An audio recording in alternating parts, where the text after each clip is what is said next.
Ассаламу алейкум, всех приветствую, дорогие друзья.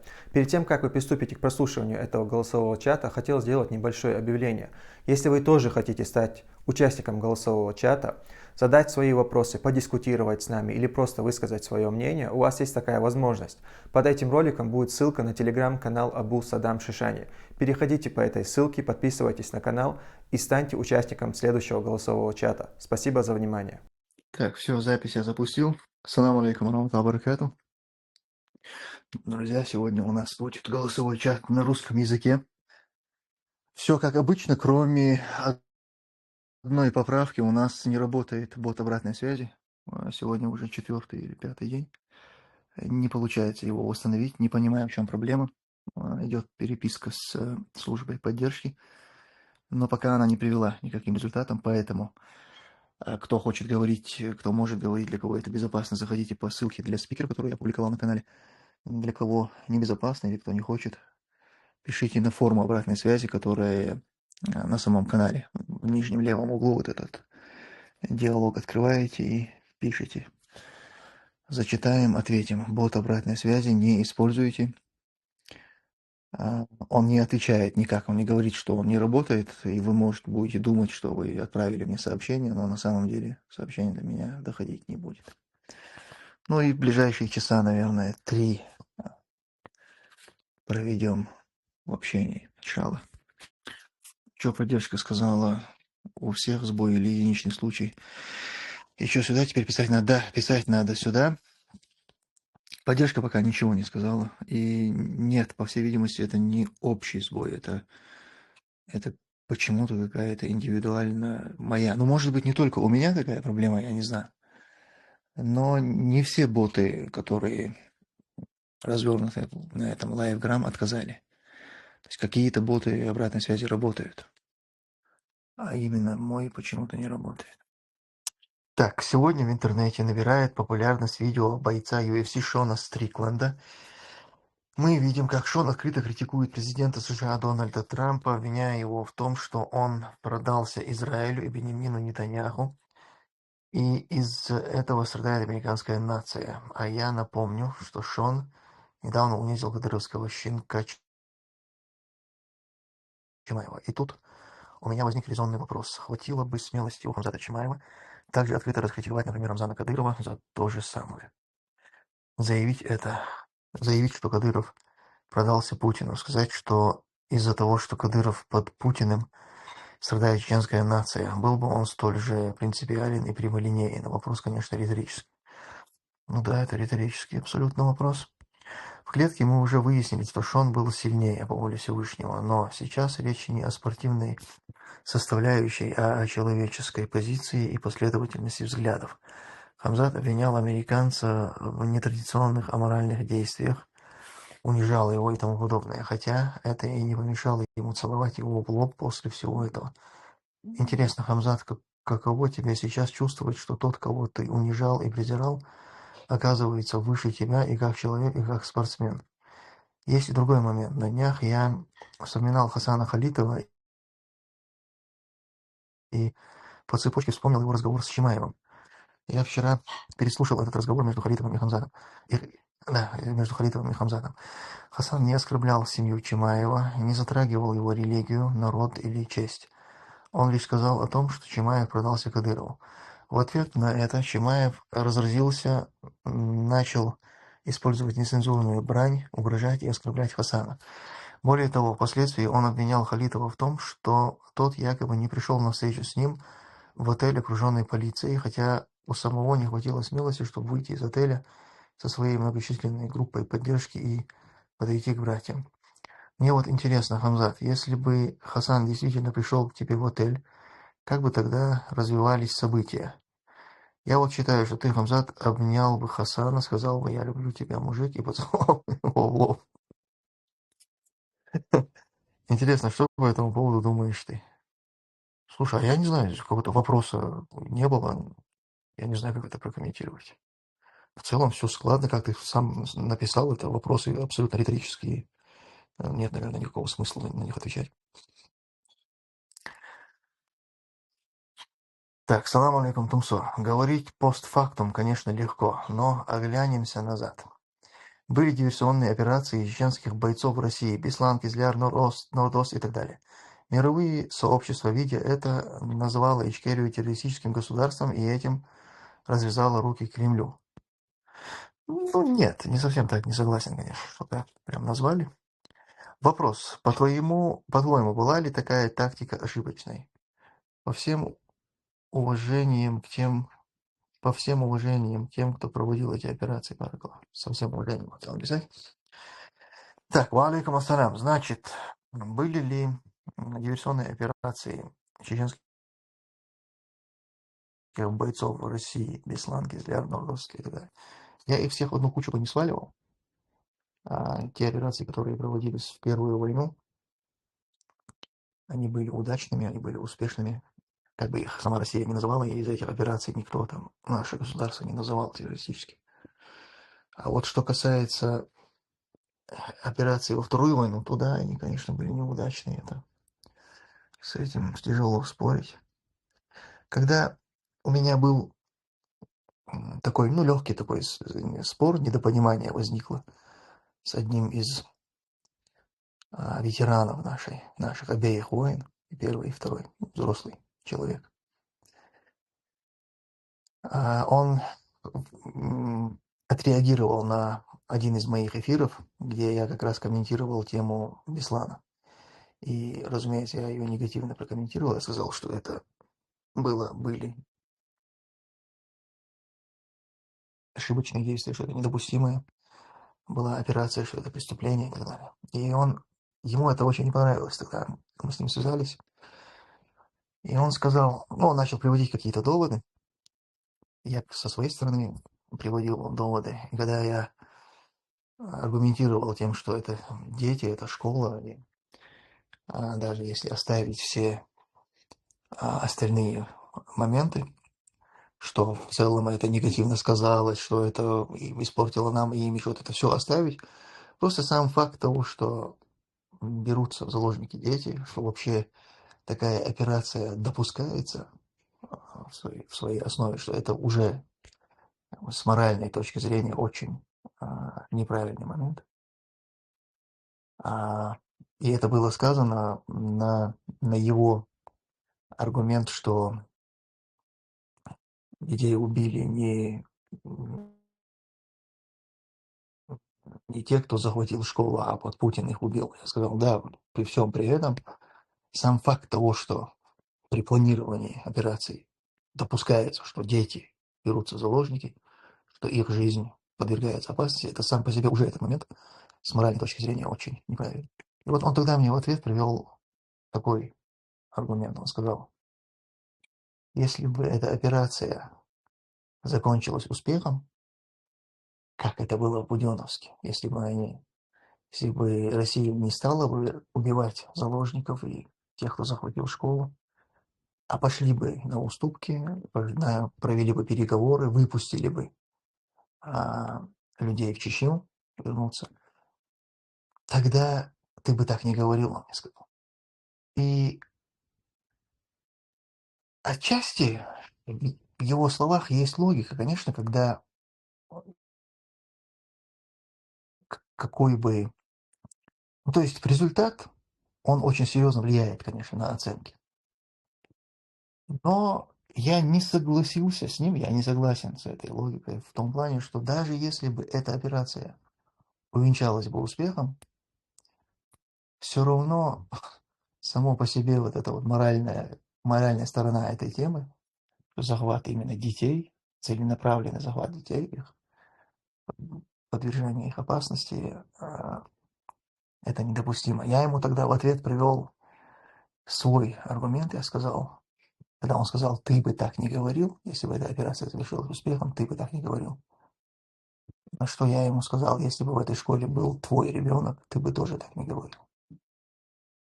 Ты бы тоже не смотрел бы на успех этой операции или на неуспех.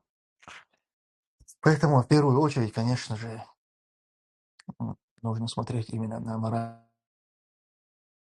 моральную составляющую таких операций, таких действий. Слышал прикол про ЧМ в Америке. Иран прошел на ЧМ, и у них жесть ограничения. Футболисты могут заехать в страну только в день матча, и также в день после матча должны уехать. А еще аннулировали разрешение на въезд их болельщикам. Нет, я это не слышал, но я вообще не понимаю, зачем они туда едут. Зачем Ирану этот чемпионат? Это за тупо. Ассаламу алейкум. Валейкум салям. Это где чемпионат будет? В США, как я понял. Ну, из вопроса я это понял, я не в курсе, что это за чемпионат, вообще, что за тема. Чемпионат мира по футболу, как я В понимаю. нескольких странах, в Соединенных Штатах Америки, Мексике и в Канаде. А как они будут заезжать и уезжать? Такие перелеты. Ну что, вроде 2 эфира назад тебе задавали вопрос, в чем конечная цель твоей деятельности. Ты тогда ответил примерно так, что по своей сути ты человек справедливый и противостоишь несправедливости. Вопрос. Это единственная причина твоей борьбы. Разве ответ не умаляет твой 10-летний путь? Или это был максимально поверхностный ответ? Если тебе не трудно, можешь, пожалуйста, более развернуто ответить на этот вопрос из эфира, который был озвучен в начале этого текста. В прошлом эфире задал этот вопрос, но ответа вроде не было. Нет, я не могу никак больше развернуто отвечать. Я до сих пор стою на этом ответе. По-моему, он максимально честный. Не нужно строить из себя героев, не нужно чрезмерно переоценивать свою деятельность. Просто элементарная. Вот ты видишь у себя дома там, грязь на столе, ну ты ее убираешь. Вот это приблизительно такая же история. Если ты начнешь философствовать на тему этой грязи, почему ты ее убираешь? Потому что грязь это же вот в своей основе, ее, значит, метафору какую-то приводишь, что убрать грязь со стола, это значит и своей жизни. Ну, это, короче, это не моя эта история. Ничуть не считаю, что это как-то умаляет ни десятилетний, ни пятилетний путь. Максимально конечный, очень, но я Дороги и там. так себя. Блин, связи может идти. Да, слышно. Меня прервало. Так, восстановилась у нас связь, слышно меня? Вот сейчас Да. да. Сейчас да. А мой ответ было слышно, то, что я отвечал? Нет. Ну, мне, если ты что-то отвечал, то я этого не слышал. Нет, то, что я зачитал вопрос и на него отвечал. Насчет грязи на столе, Насчет- да, слышно. Все, окей тогда. Так, ты видел того чеченца, который на мировой арене выиграл конкурс KI? Знаешь ли ты, в какой стране он проживает? Нет, я само видео видел, но я вообще не знаю, то есть я не смог восстановить недостоверность этого события. Короче, нет, ничего не могу сказать по этому поводу. Видел видео Бича Кригера? Да, видел я видео, где он там с оружием что-то на немецком говорит. Бот обратной связи уже работает? Нет, не заработал. Бот обратной связи. Он говорит привет и передает Германии, говорит, будьте готовы. Представляю, как в Германии напугались, наверное. Все насторожились. Да, наверное, этот Бундесвер военное положение объявил.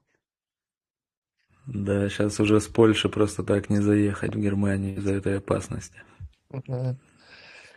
Бот снесли окончательно, сюда писать приватно или это общий чат? Если да, по ходу эфира, наверное, лучше напоминать слушателям почаще. Так, бот снесли ли его окончательно, не знаю пока. Ну, надеюсь, что нет, надеюсь, что получится его восстановить, но пока не получилось.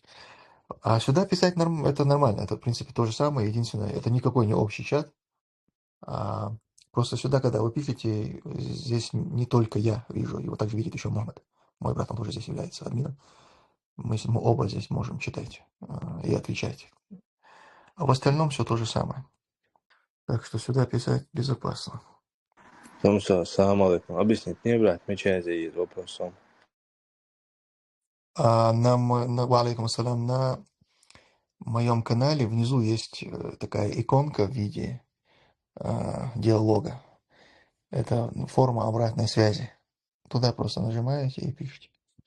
Ты можешь сам создать своего бота, используя и агента, если немного заморочишься. Да, я понимаю, но у меня нет этой необходимости. Так-то, если бот окончательно будет снесен, ну ничего страшного, мы будем через эту форму. То есть это пока есть возможность, сама возможность обратной связи есть.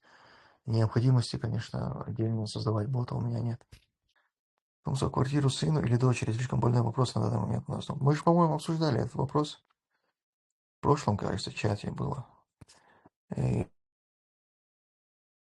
и я сказал, что я что-то не задумывался над этой темой особо. Так, то куда делся Сахаб? Я понятия не имею. Потому что ты видел, что парень, который подрался на митинге, вышел на свободу и теперь ведет свой блог. Ты не хотел бы позвать его на интервью, и в целом ты не хотел бы попробовать брать интервью у интересных людей? Да, я в курсе, что он освободился, но видите, общение со мной очень такая токсичная вещь, и пока люди не находятся в безопасности, подвергать их такой опасности не хочется.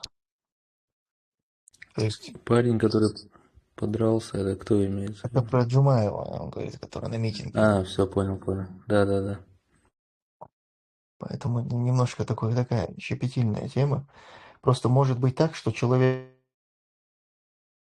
на него как бы не обращают внимания, он там живет своей жизнью, я имею в виду российские власти.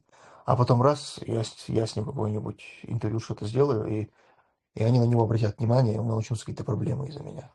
Поэтому в общем, пытаюсь быть осторожным. Он, кстати, в Армении. Сейчас на данный момент не знаю, но был. И я подумал, это его, короче, такой, как сказать, на пути в Европу, короче, он. Возможно.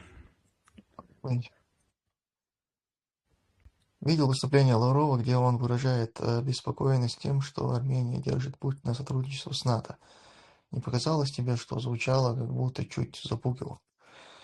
Ну, наверное. Вряд ли сейчас кто-то сильно испугается Россию. Кстати, ты видел эту историю, как граждан России армянской национальности, которые на выборы поехали, задерживали на границе и отправляли на учения на 25 дней власти Армении. Если я нахожусь в Европе, есть ли опасность в чате разговаривать с вами? Смотря что ты имеешь в виду. Если ты ездишь домой, например, то да, наверное, тебе стоит опасаться. Видел видео, где какого-то опера в отеле настиг человек, которого он пытал. Да, я видел это видео. Не сказать, что оно сильно информативное, но интересное. Про маму опера узнали в любом случае. Потому что тебя не слышно, если ты что-то говоришь. Не, ничего не говорю. На том видео в отеле больше всего было жалко кота в конце.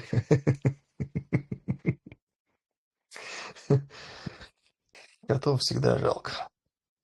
А это где вообще было, кстати? В Крыму, в Симферополе, по-моему. Какая-то гостиница спортивная, кажется. А в смысле, это он его где пытал? Понятия, Там я же говорю, или... там очень мало информации А, об этом. переволновался парень. Так-то. Армения взяла курс в сторону Европы, а в Грузии пришли пророссийские политики. Это означает, что грузины разочаровались относительно Европы, ибо сложно понимается, как они допустили их во власть, учитывая тот факт. Ну, может быть, поживем, увидим. Томсо, вопрос касательно наболевшей темы. У нас в прошлом эфире на чеченском мы как раз обсуждали по поводу танцев лоузеров,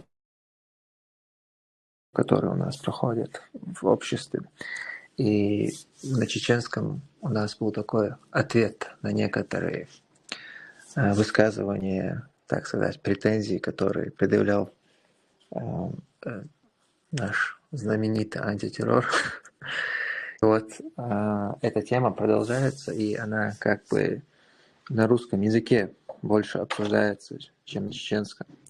И у меня под этим эфиром много комментариев от русскоязычной аудитории, которая, ну, костяк этой русскоязычной аудитории, он пришел от этого Пармата. И там идут такие комментарии такого характера, мол, Томсо, почему ты не запретишь арабам танцы живота, там, афганцам бачи-бази, что ты нам лезгинку запрещаешь? Вот я хотел тебе этот вопрос адресовать, так как они его тебе задают в этих комментариях. Запрещаешь ли ты, вообще в состоянии ли ты запрещать тем чеченцам, тому числу, которые хотят, да, из нашего народа выставлять своих женщин на показ, чтобы они там перед другими мужиками танцевали? В состоянии ли ты запрещать им это? И вообще у тебя есть ли сейчас позывы, чтобы лезть из кожи вон и запрещать им это, или там, не знаю, арабам танцы живота и так далее? Ну, и будь у меня возможность как бы запретить, я бы, конечно, да, с удовольствием запретил бы и арабам, и афганцам, и чеченцам. Любая какая-то предосудительная история, которая является пагубной, является мерзкой, то, что устранение чего приведет к благу, я бы, конечно, это сделал, будь у меня такая возможность. Но, к сожалению, этой возможности нет ни у меня, да ни у кого, наверное, сегодня ее нет. Поэтому это вообще какая-то очень глупая попытка увести разговор куда-то в другую сторону. Мы говорим о чеченских каких-то проблемах, потому что мы являемся чеченцами, это наше общество. И при этом сказать, а вот давай-ка мы оставим чеченцев, а поговорим о проблемах Пакистана, допустим. А вот у индусов там, значит, какие-то обряды нехорошие, давай вот о них поговорим.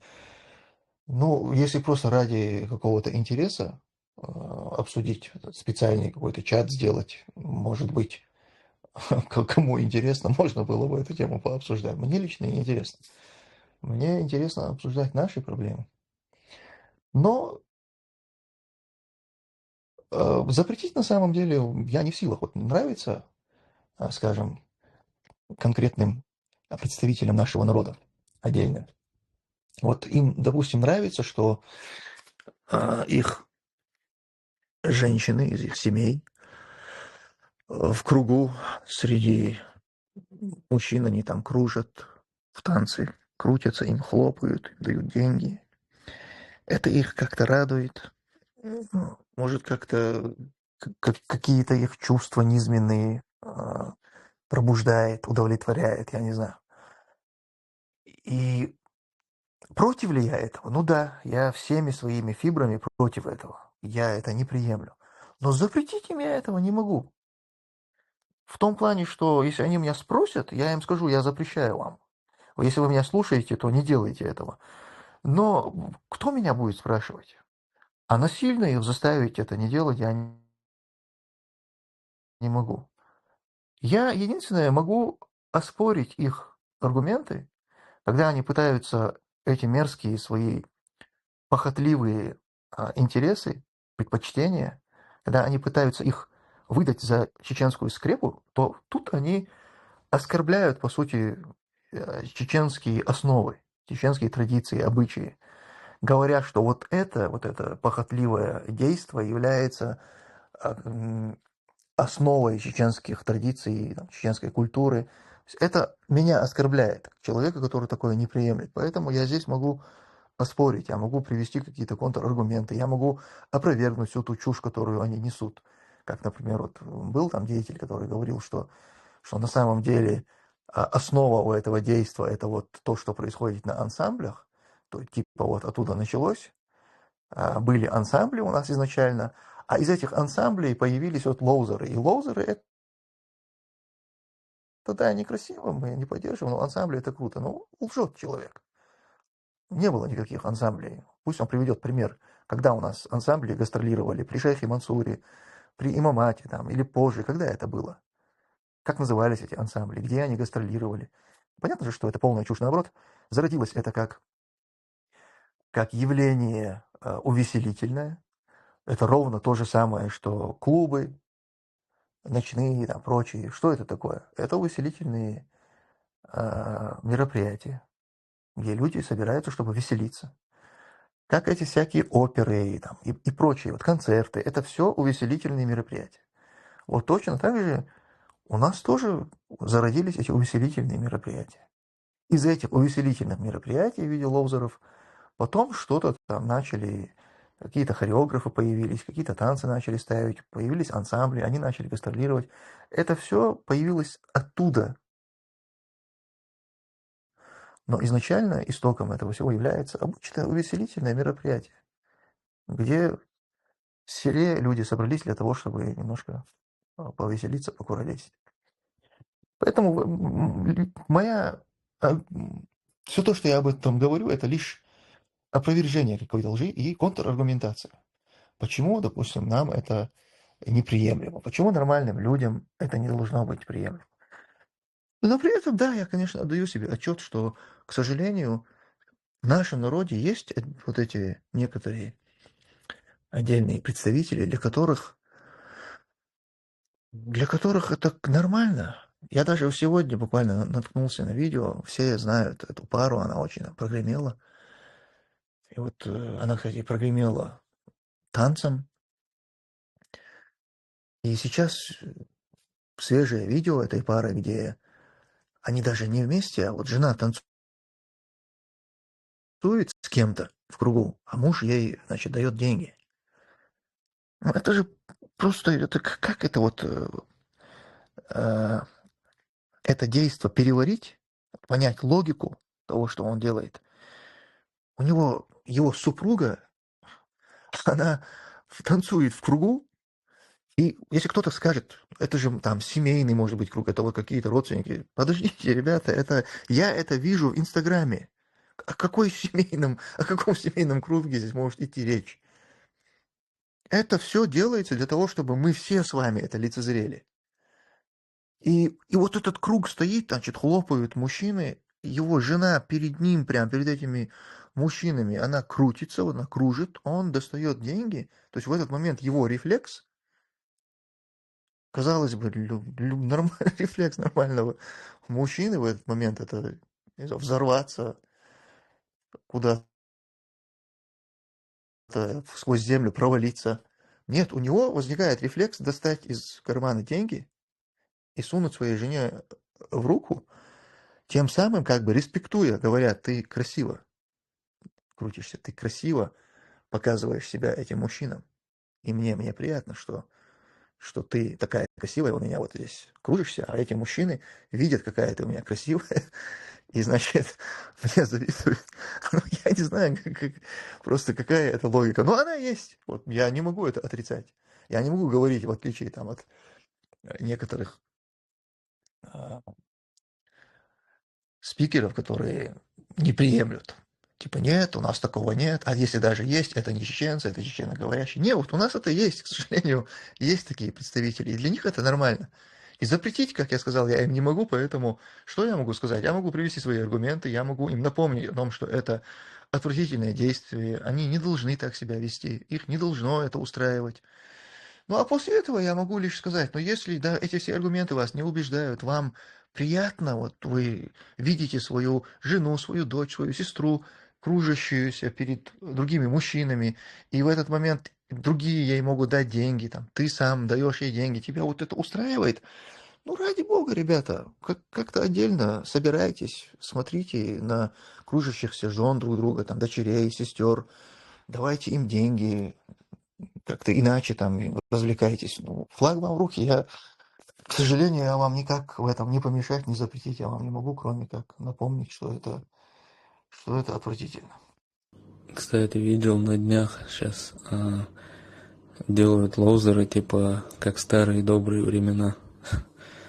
Как думаешь, история Абрека Зелимхана личная или политическая? Она началась как личная, но затем уже переросла уже более такую политическую, глобальную. Но она началась, да, как личная. Ассаламу алейкум рахматуллах. Ва алейкум салям рахматуллахи ва баракатух. Вот как ты думаешь, ну, что сейчас ситуация в Иране, как она продолжится?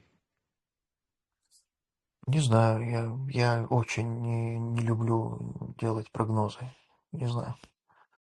Кстати, Тумсо, ты видел как этого звали, который Чимаева выиграл? Стрикланд. Короче, да, этот Стрикланд насчет Израиля, то, что высказывался. То, что его не пригласили в Белый дом из-за его высказываний про Израиль, там, про евреев. Да, я видел. Да. Нормально газанул так он, да? Ну, это знаешь, кстати, навело на мысли то, что вот то, что Чимаев говорил, типа, все его разговоры, типа, это хайп, это раскрутка боя, типа, ничего серьезного, туда-сюда. А сейчас, как бы, его вот эти высказывания и то, что он пошел до конца, можно сказать, в своих убеждениях, показывает, что это далеко не просто раскрутка боя была, а именно он думает таким образом. Ну и в конце концов, если он его лично оскорбил, то помимо него он как бы оскорбил его президента, скажем так. То, что он тоже схавал вместе с этим. Ну, сейчас критика Израиля, кстати, нарастает. Вот, наверное, впервые такая ситуация в мире, что критика Израиля наросла по максимуму. Ну, это не знаю, но просто удивляет, когда бойцы UFC такие бывают. Это интересно. Чего не скажешь про Джастин Гейдж, как его, Джастин, да, зовут этого Гейджа? Он наоборот там что-то какой-то комплимент этому Нетаньяху отвесил. Уже его высмеивают из-за этого. Ну, надо отдать должное евреям, они добились. Карим Хан, что убрали его. Международный уголовный суд. Убрали его. А кто сейчас? Ну, кто сейчас, не знаю, но Карим Хана под него уголовное дело сфабриковали и отстранен. Это, наверное, специально под UFC в Белом доме, чтобы Нетаньяху мог приехать. Еврейское лобби сильнейшее вообще. Не, ну это да. Было прикольно, когда они не пустили в Израиль одного блогера, американца, который до этого сделал интервью в каком-то еврейском квартале, где он что-то там насчет соцпомощи и так далее, вопросы задавал это еврейское общине, на что они живут и так далее. И по этой причине его по распоряжению министра, кажется, не впустили в Израиль по прилету в аэропорт. И он такой интересный вопрос там действительно задает. Меня, говорит, не впускают в Израиль, называют антисемитом за то, что я у своих сограждан своим согражданам задал вопросы, поинтересовался в их жизни. То есть, говорит, таким же американцам, как и я, даже не израильтянам. Он действительно прав в этом. Они в последнее время сильно жестят. А только ли в последнее время?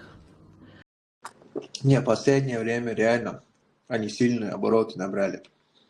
Раньше как-то все-таки слово антисемитизм и так далее имело какой-то вес, а теперь антисемит – это в представлении Израиля, я говорю, любой человек, который хоть как-то выступает там, против Беньямина Нетаньяху или политики Израиля и так далее, если просто человек там, условно говорит, что там, не надо убивать детей и женщин просто из-за того, что они палестинцы и арабы, то ты уже антисемит. Вообще как бы этот термин уже применяется к любым критикам неугодным. То же самое, там, условно можно сравнить с тем, что кадыровский режим делает в Чечне. Если там недоволен властью, то ты сразу ваххабист. А если я не люблю арабов, тоже антисемит? Не, вот Мухмад, ты правильно сказал. Действительно, раньше такого представить мне нельзя было. Еще пару лет назад. Но сейчас действительно в результате вот действий евреев, Нетаньяху, уже нивелировалось это понятие антисемитизм. Да. Кстати, на днях довелось общаться с поборником примата, и они такие смешные, то, что вот этот примат как бы закидывает вот эти лозунги там всякие, типа, как ему кажется, какие-то умные вещи. Одна из них это вот, например, тебя спрашивают, одобряешь ли ты браки на двоюродных сестрах? Нет, типа, у нас это не принято, и мы не обязаны по исламу это практиковать. То есть, если у нас в народе это не принято, мы не обязаны это практиковать, и ислам нас не принуждает к этому, как бы, да. В ответ на это они говорят, что, типа, это вы просто недостаточно мусульмане, у вас, мол, свой кавказский ислам. А если бы вы были настоящими мусульманами, то вы бы это тоже практиковали. Типа. Но в то же время напрашивается вопрос, если, например, в Библии пророк Лут, алейхиссалам, мир ему, который по Библии он переспал со своими дочерьми, как бы, то что тут, какие выводы мы должны с этого сделать? Что те христиане, которые не практикуют инцест, они недостаточно христиане, что ли? Или там много других еще примеров таких. Не буду, углубляться. Но такой маразм получается у примата и его команды. Такой низкосортная такая пропаганда для ложков. На этого примата я когда смотрю, я вообще понять не могу. Что вот в нашем войнаховском обществе, что мы сделали не так, что вообще произошло, Да, у него подписан. что не так, что вот это У такое него вот подписан в могло войнах, у него произвести. подписан весь биомусор из постсовка. Там Войнахов 1-2, наверное. Кто-то чисто наблюдает, там, как бы подписан, может быть, вообще не сторонником, там, абсолютно. Просто подписаны, чтобы следить как-то, я не знаю, как-то понимать, что за животное. Да вообще он как проект спецслужб, ему могут и накрутить как бы подписоты, потому что это же он не единственный. Он во всем постсовке вот этих миньонов расставили, что в Казахстане, что в Таджикистане, везде они, вот эти миньоны, которые призывают к каким-то доисламским традициям или что, вот этих миньонов, он же не единственный такой. Это во всех народах бывшего совка вот этих вот истуканов поставили именно для этой цели. И вот эта вот вся мерзость постсовковая, друг на друга, они у всех друг на друга подписаны. И еще плюс им накрутили эти подписоты, чтобы они продолжали деятельность. Ну вот, сенсей, ты, наверное, точно прав. Это ФСБшная креатура такая, скорее всего. Да, это же еще Дугин говорил. Нам выгодно держать вот эти народы разобщенными, то есть атомизированные, то есть чтобы они вернулись к каким-то мифологическим, доисламским, как бы сказать, вот этим традициям и все такое, чтобы общество, над которым они, как бы сказать, доминируют или которое они колонизировали, оно было раздроблено внутри себя. Вот эти вот проекты, вот этот Шнир и такие же миньоны по всем постсовкам, они расставлены как эти ловушки для того, чтобы... Ну, для нас это, по сути, лучше. Они собирают весь биомусор у себя. и там аккумулирует у себя. Так легче будет на самом деле. Этот биомусор всю историю всех народов был и существовал. Ни больше, ни меньше. Томсо, муфтият не против танцев и свадеб, но сами они почему-то не танцуют на свадьбах. Как считаешь? Следует людям требовать от муфтията, чтобы они тоже принимали участие в танце? Слушай, ну, их главный предводитель, э, их спаситель Ахмад Кадыров, тоже будучи муфтием, отплясывал неплохо так. Так что пример у них в этом вопросе есть. Не знаю, я, конечно, не сторонник того, чтобы кого-то принуждать к каким-то танцам. Я считаю, что наоборот, это явление надо потихоньку а, прекращать. То есть любые правильные слова, которые говорятся в эту сторону, то есть осуждение этого, они должны звучать, и я не хочу этому никак мешать. Мухаммад, тебе вопрос тут по поводу чемпионата мира. Как думаешь, говорит, кто выиграет? А я не знаю, я пока еще об этом не думал. Я знаю, кто имеет шансы на победу в несколько стран. Но вот какого-то фаворита нет у меня. Тут болельщики футбола есть, я так понимаю.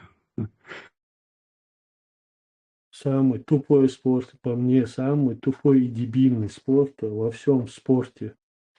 Я вообще не понимаю смысл, вот, реально. Вот ты прав. Никогда в жизни вообще даже не понимал тех, кто играет в него. Чего они играют? Зачем они играют?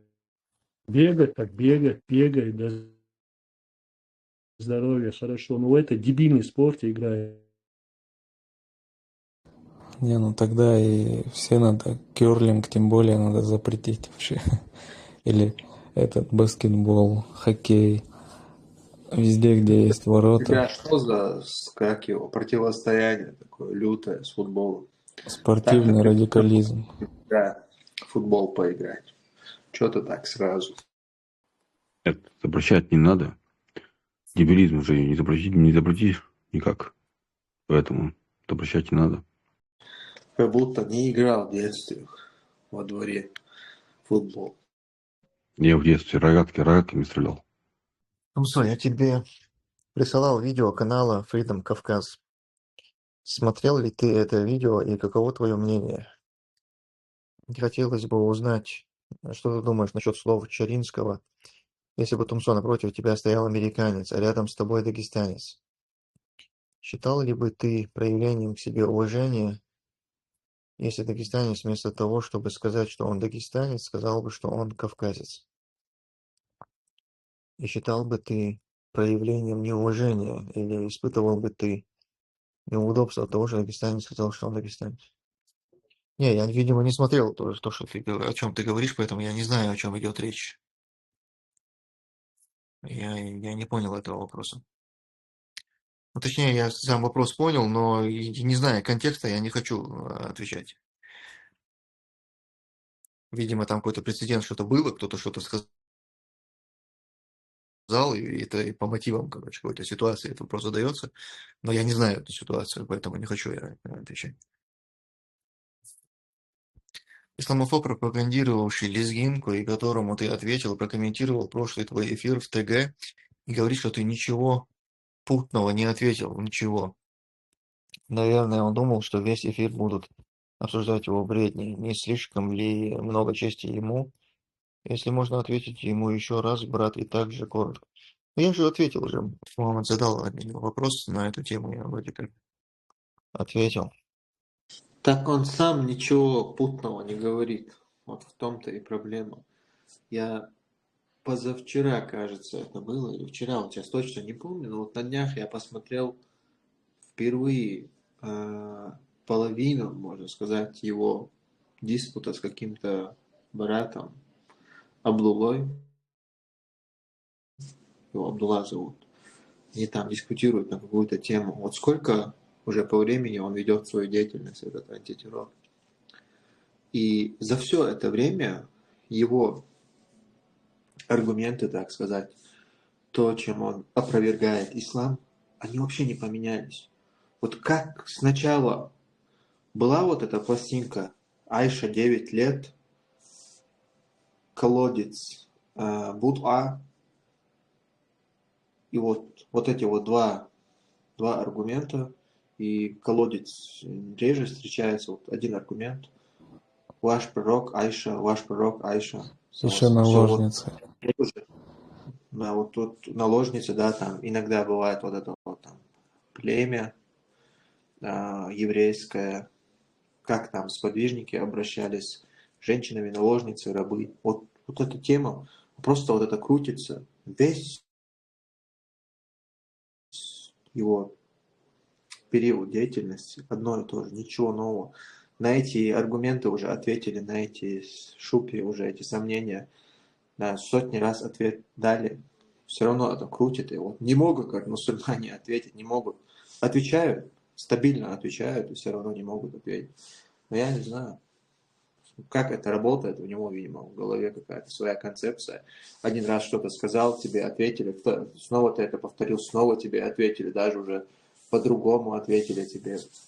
Попытались со всех сторон как это донести, разъяснить. Но если человек типа говорит, мне не ответили, что ты можешь поделать? Значит, до него трудно доходит. У него не концепция, а шейт у него в голове. Вот в христианстве Мария замуж, когда вышла, ей было 12 лет. За Иосифа, которому было 70 лет. Он про это ничего не говорит. Вообще, я считаю, проблема изначально в том, что кто-то вообще пытается что-то отвечать, что-то с ним обсуждать, потому что изначально он начал с оскорблений пророка, саллаллаху. И вот это, ну, то есть, какой смысл вообще с такой мразью разговаривать? Он же не ищет, там, знаешь, ну, человек, который, как бы, у него есть сомнения. Я вот общался с такими, у которых были подобные сомнения, но они общаются культурно и там без оскорблений, без всякого, просто интересуются там. Допустим, человек может любой вопрос задать, если это не переходит там в попытки там как-то оскорбить, задеть, еще что-то. А если он это делает, с ним вообще не надо разговаривать. А он именно это делает. Он пытается высмеять, оскорбить. Просто из-за своей какой-то там, где-то он в конуре сидит и чисто из-за этого так себя ведет. А так где-то на улицу вышел бы, по-другому вел бы себя, как даже если бы его никто не тронул, у него риторика была бы другая. Но проблема в том, что он настроен, вот он транслирует не на войнахскую аудиторию, которая знает все, что надо знать про него, а на другую аудиторию, вот настраивая против ислама. Ну, он собирает вот всех, как бы, естественно, он будет на русском транслировать, чтобы побольше охват был. И плюс есть много чеченофобов, которые из-за своих комплексов, потому что они не мужчины, они испытывают какую-то неприязнь к чеченцам и пытаются это выразить потом через вот таких, то есть через религиозную призму, якобы вот какие же они жалкие, типа верят в такие вещи, в такую религию там и так далее, типа низкая мораль там, еще что-то. А когда ты им отвечаешь, они говорят, что не, вы недостаточно мусульмане, то просто вы себе придумали, типа вы нарушаете свою религию. Ну, короче, такие глупости. Ну, знаешь, как у них, у этих русских, он как животное, вот бывает тренды в соцсетях, какое-то дико домашнее животное, прирученное, вот, и там умиляются комментарии, вот котик там, на тигра, например, который там в зоопарке с этим,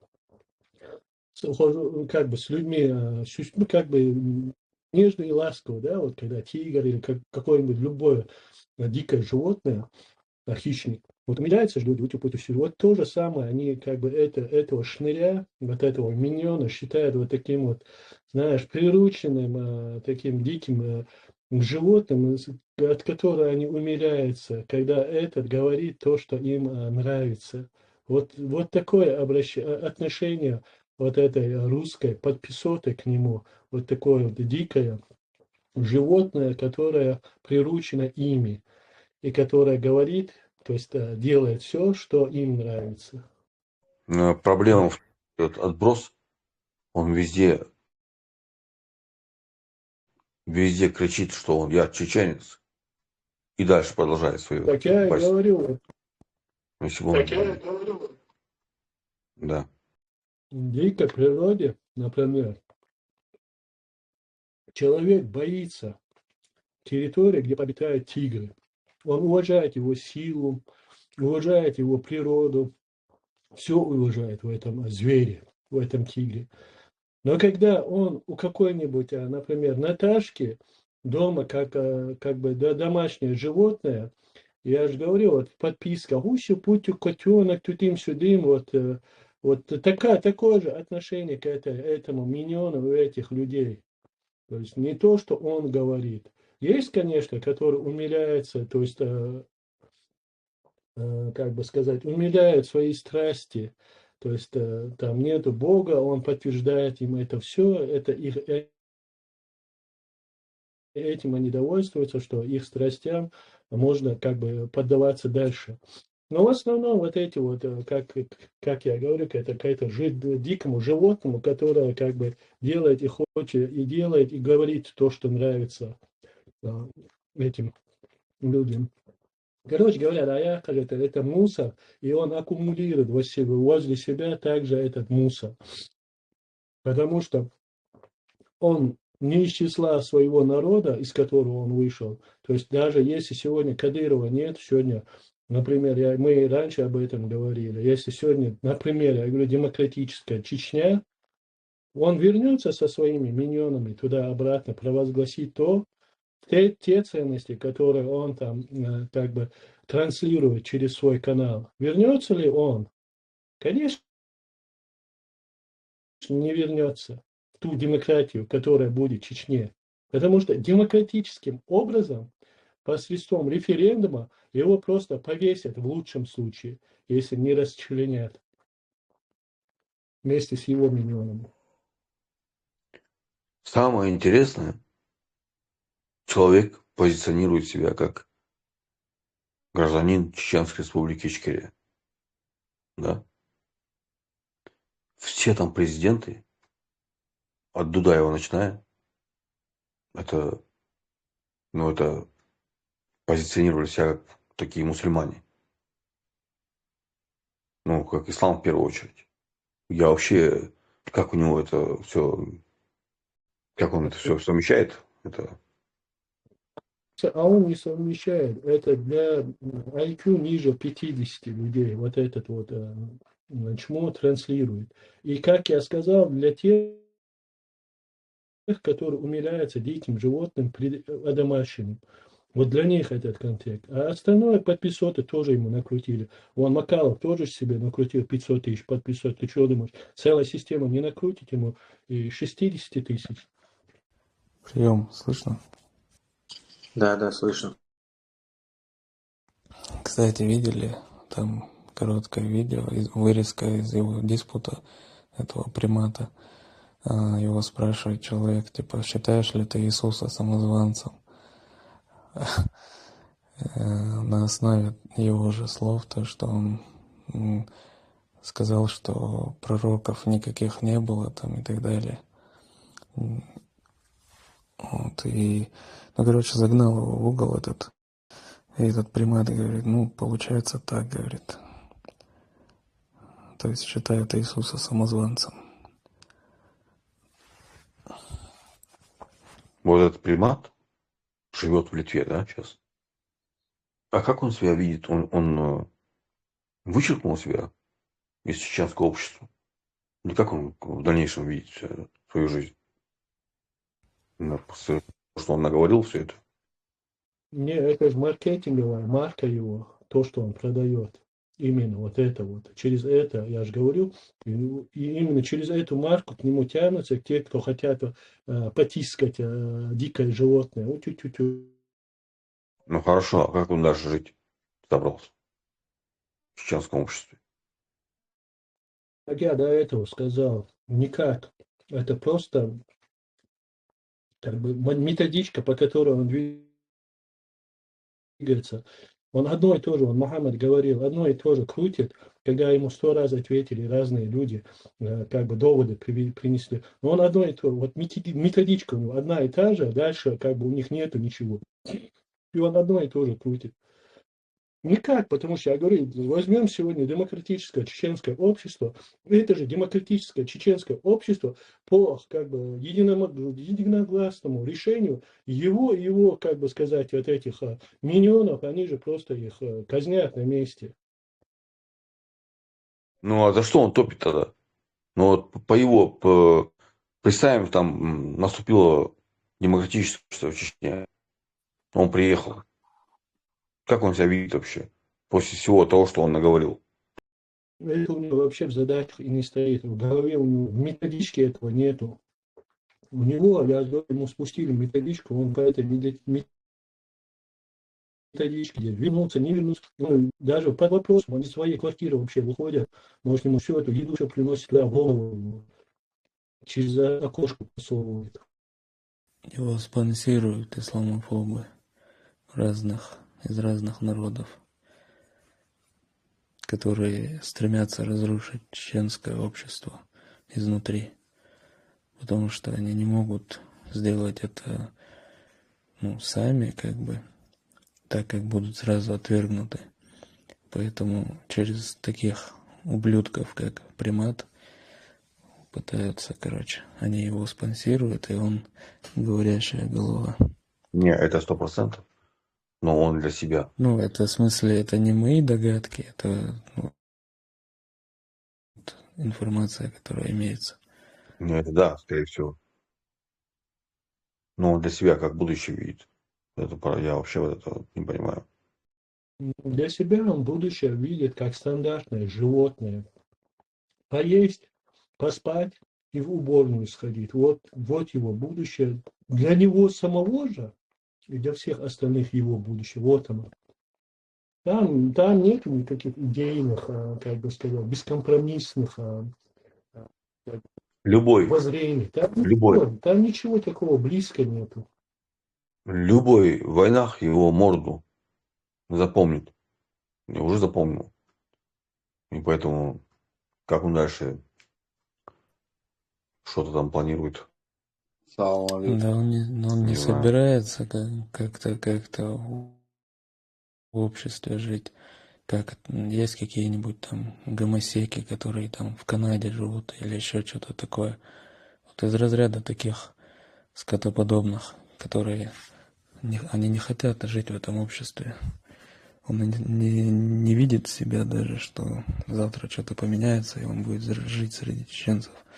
Ему же это не нравится, он считает чеченцев будулаками там, на религии бедуинов там и так далее.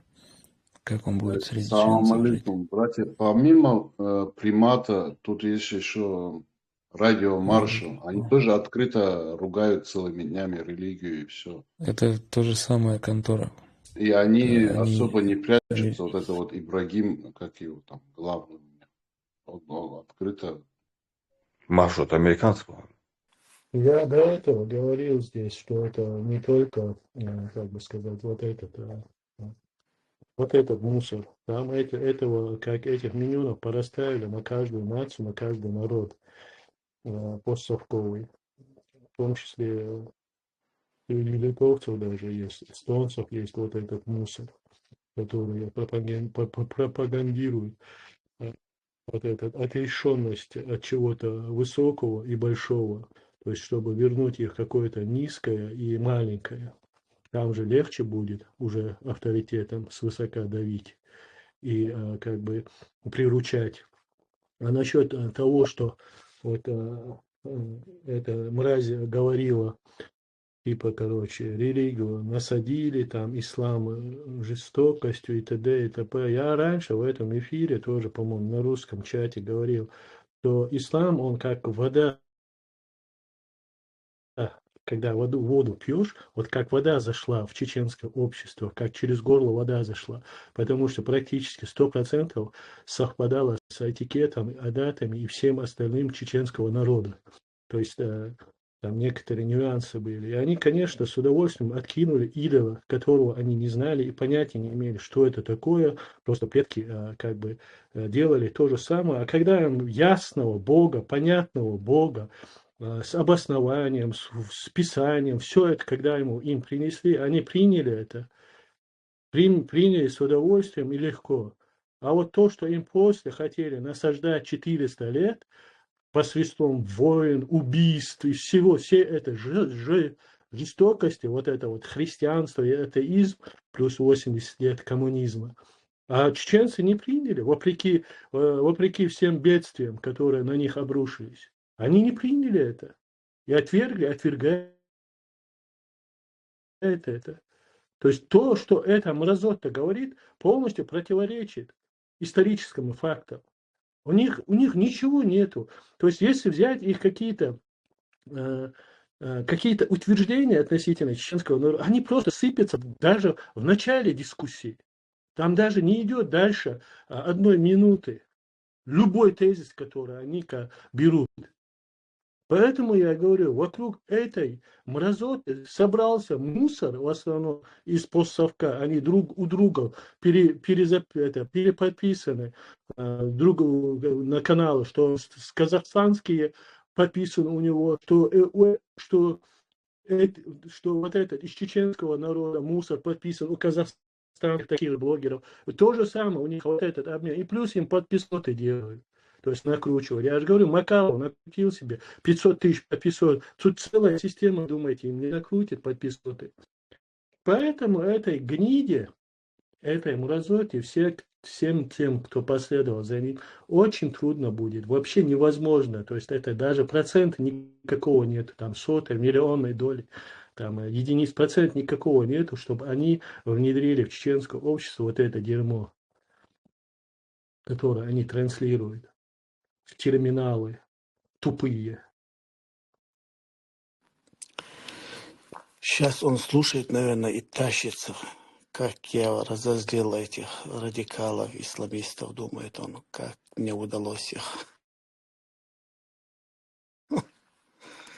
Лучше всего было бы постараться не обращать на него внимания, мне кажется. Ну, не знаю, я не уверен. А вот Аслан Гамбургский не согласен с обоими. А он ушлый просто, он чересчур хитрый. Он и с этими атеистами не согласен, и с вами, с радикалами, не согласен он. Он говорит, вы те в одну сторону наш народ тянет, а вы пропагандируете специально, чтобы молодежь в сторону радикального ислама ударилась, и чтобы из Европы депортировали вас всех. Ну, не вас, а вот молодежь, которую вы пропагандируете. Ну, опять-таки, с точки зрения демократии, пускай он своими воззрениями тоже вернется, гипотетически, в демократическую Чечню тоже пройдут его воззрения, то есть пройдет его вот это мировоззрение относительно его народа, которое он пытается как бы транслировать. Пройдет, не пройдет, конечно.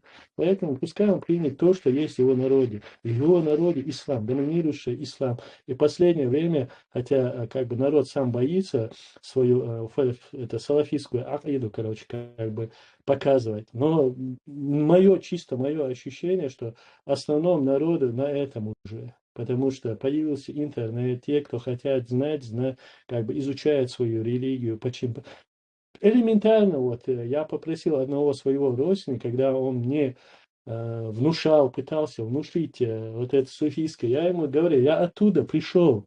То есть я там, где ты сейчас, я говорю, там.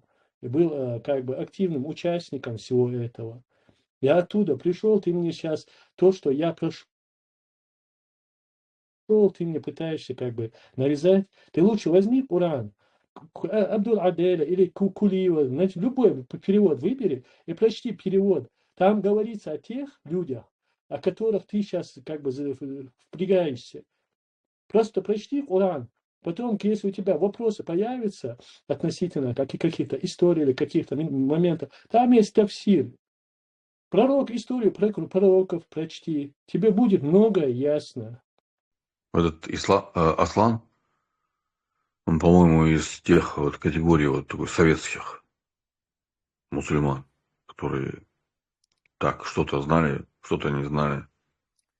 Но он говорит, что он юрист, он историк, и он провел специальное внутреннее расследование и разоблачил группу исламистов-радикалов из Бранденбурга и Потсдама, которые ходят в всякие синагоги, фотографируют, всякие покушения делают, но никто их почему-то, немецкие власти их не трогает. Наверное, их ФСБ, он говорит, крышует там. Потому что именно вот Бранденбург и Потсдам, там плотно засело, по его словам, ФСБ. И он их крышует, вот всю эту банду выходцев из Чечни. Но подчиняются они не только ФСБ, они подчиняются Удуговому Влади и Тумсо. Это И, короче, он реально так говорит? Он реально так говорит. И благодаря тому, что они им подчиняются, они специально вышли, помешали ему митинг устроить. Он хотел в Берлине митинг против депортации чеченцев, против того, что там Хангашвили убили, митинг он хотел организовать. Но тут пришел какой-то Зелимхан, племянник Удугова. Потом там же появился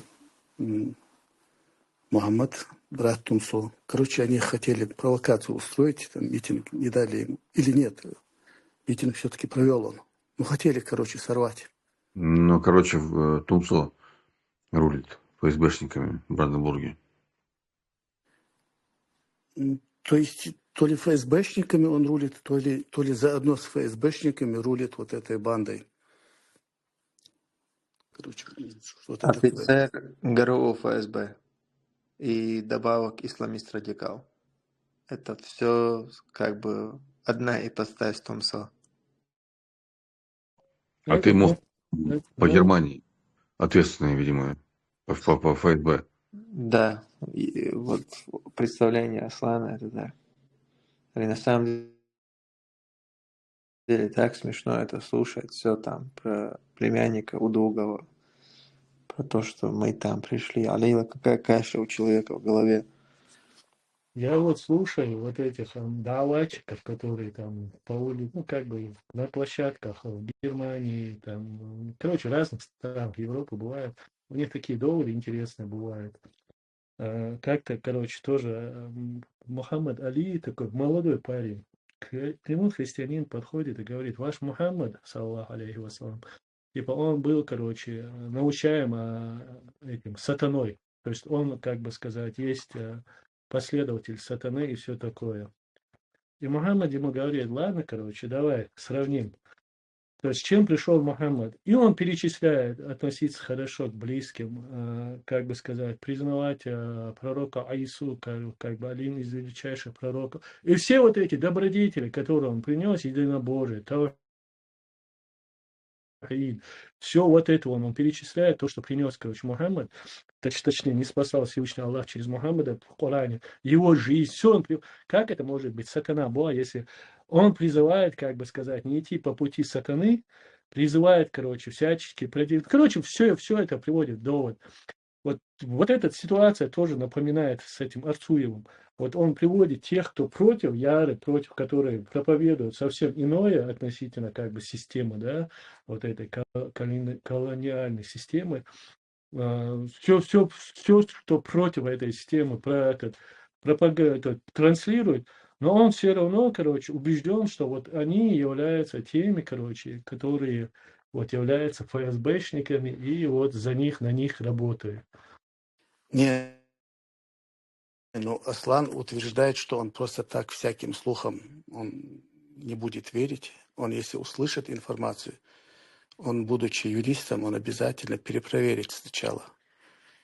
И уже на основе вот точных доказательств, проведенного внутреннего расследования, он утверждает, что вот не зря, говорит он, все эти ФСБшники собрались именно в Потсдаме и Бранденбурге. Были бы они на другой какой-то земле, их бы давно депортировали бы. А вот именно там, вот говорит, крыша у ФСБшников мощная, там они все контролируют. Тогда тоже в этой схеме какая-то оплошность, какая-то дыра, потому что я-то не в Бранденбурге. Ну да, тут тоже нескладно получается. Сам Ну, Ну, это Аслан есть вообще нельзя. полный провал тогда. в самом себе дыра он. И при чем тут тогда Бранденбург, Берлин, тогда Томсо вообще не в Германии. Нет, Надо что-нибудь другое. Основать можно предложить какую-нибудь другую уже стратегию. нет, Тумсо просто приказал всем своим, которые живут там в Потсдаме, в Бранденбурге, и ты туда подъехал. И вы чуть не сорвали его митинг. Он хотел митинг организовать, чтобы чеченцев не депортировали. А вы всячески хотели помешать. А мы всячески хотели, чтобы всех чеченцев депортировали. Ну да, вообще вся ваша деятельность направлена на то, чтобы пропагандировать радикальный ислам, и благодаря этому, чтобы против чеченцев настроились вот, немецкие власти, и чтобы всех чеченцев депортировали. Так получается, как по их языкам, которым они стучали на чеченцев, ну, немало чеченцев именно по их доносам были, и не доносам, донос это когда что-то реально есть, и вот донесли, а именно по наговорам людей, как бы сказать, притесняли там, то есть устраивали им ненужные проблемы, кого-то, может, и депортировали. Как раз-таки благодаря этим Аслан и его команда Закаева, вот, которые поехали домой, умиляются. Ну, Закаев тоже, по его словам, уже ФСБшник. Это раньше он с ним дружил. А сейчас и Закаев ФСБшник. Короче, не знаю, кто еще у него ФСБшник. ФСБ, вы в курсе, что у вас практически вся Европа вашими агентами заполонена? Но Закаев, если реально брать, наверное, самый активный такой вот из чеченской среды. Самый активный Замечательный.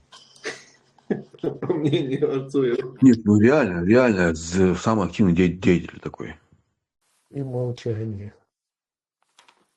В негативном или в положительном ключе это может восприниматься, но реально его самое много слышно, видно в чеченской среде, на международной арене, я имею в виду. В мире, в котором доминирует сила и право сильного, вот этот скрежет, он абсолютно никакого значения не имеет.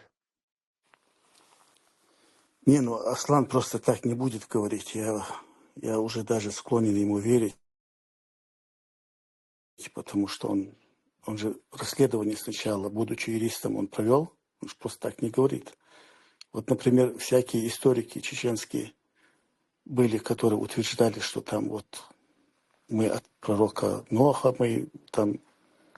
А он в это не верил. Но когда он провел расследование, убедился, сейчас он уже, у него доказательства есть, что вот мы самые великие, что все пророки разговаривали на чеченском языке, родной язык у них был чеченский. Это вам не просто историк говорит, это историк и юрист. Так что... Ну, по его логике, получается, и шейх Мансур, и его сподвижники, Байсангур и его сподвижники, да любого нашего национального героя, возьми и его сподвижников. Так, по его логике, они все были радикальными исламистами, потому что каждый из них возвышал имя Всевышнего и хотел установить шариат, в том числе и Будда. А какие у него герои тогда? как у этого примата. У них нет, получается, ни героев, ни историй. Ассаламу алейкум варахматуллахи ва баракату. Не осуждайте Закаева, иначе он вас в своей прокуратуре объявит розыск, арестуют вас заочно. Так что будьте осторожны. Так мы деликатно, технично замолчали, затихли, и все, больше не обсуждаем. Именно боясь грядущих событий. Да не, никто тут Закаева не осуждал вроде бы. Если Аслан, его был раньше он соратником, то он тоже ему не соратник. За Закаевым есть сильный такой сильный минус. Это когда он с Кадыровым прям пошел на конкретный контакт. Одно время было такое. Был такой момент. За Кадырова я не переживаю, потому что он, как там Ламбек отметил, является юристом, адвокатом в случае даже каких-то уголовных преследований со стороны прокуратуры Закаевской, то Аслан сможет себя защитить и отстоять. Он теперь не только юрист и адвокат, он уже историк. Если ты его последний этот стрим смотрел, то там он уже историк.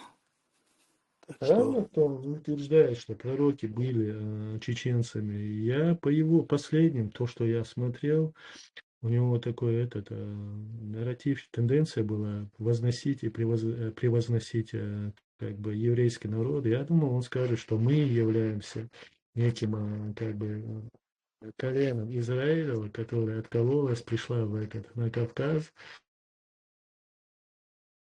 и назвались Новчи. Вот у него несколько, тенденция. Это у кого так было? если несколько дней назад его стрим, или как его назвать, его выступление, там часовое, чуть больше часа, если посмотришь, там полностью какое-то новшество у него. Полностью переобулся, да. Не то, чтобы переобулся, он просто вот этих историков, он все это изучил, пока не было у него, пока доказательств не было, он не говорил про это. Сейчас у него есть доказательства. Видимо, Шмулевич перестал его донатить. И у него доказательства, например, чего еще есть. Например, Нахичевань – это Нохчебун. Так что и чеченцы, они вот на этом месте, на Кавказе, они то ли с неба, они туда спустились, то ли, короче, то, что автохтонный народ, это говорит о том, что ниоткуда не пришли, он говорит. В мире вообще-то много есть автохтонных народов, это просто первые на этом месте они считаются обычно автохтонными. Но по его словам, автохтонно это значит, что вообще ниоткуда не пришли, что именно вот там вот все.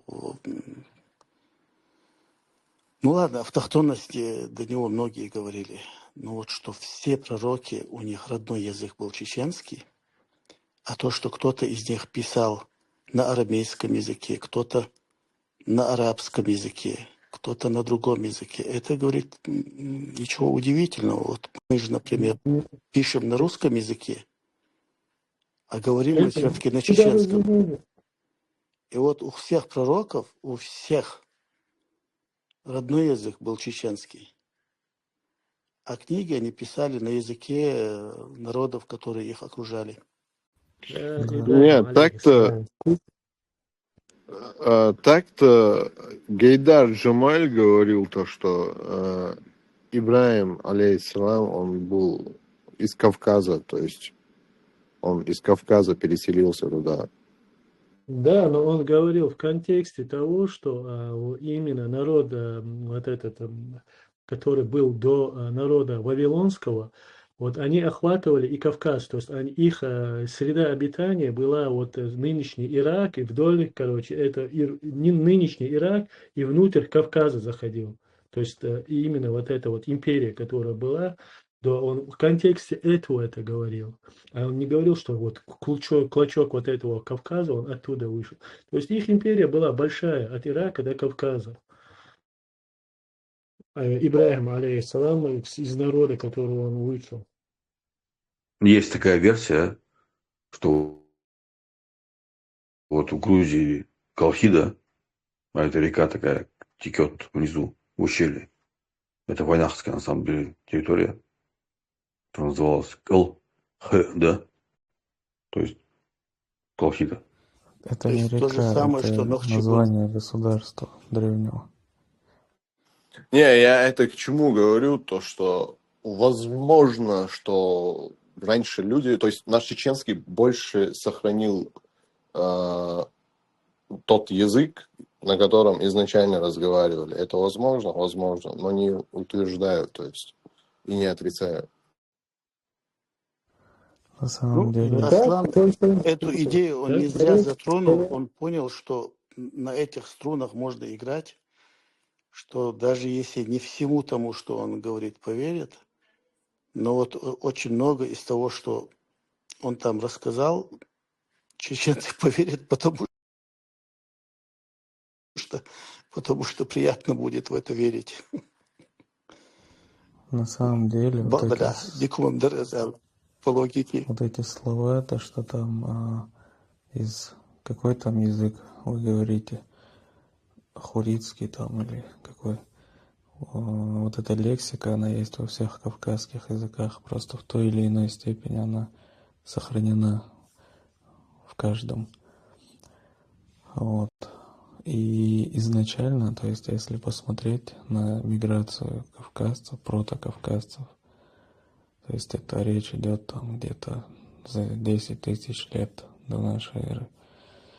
Это было с сегодняшнего Ирана наверх, на север, то есть сегодняшнюю Грузию, и оттуда дальше уже на северо-восток, северо-западный Кавказ.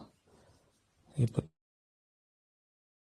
потом вливание степного элемента с севера, то есть со степей.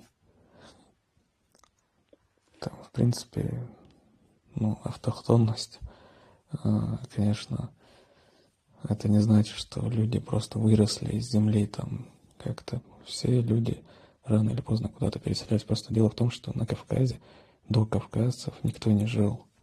Вот в чем вся разница. Не, кто откуда там переселился, это все мелко по сравнению с новой философией от Аслана.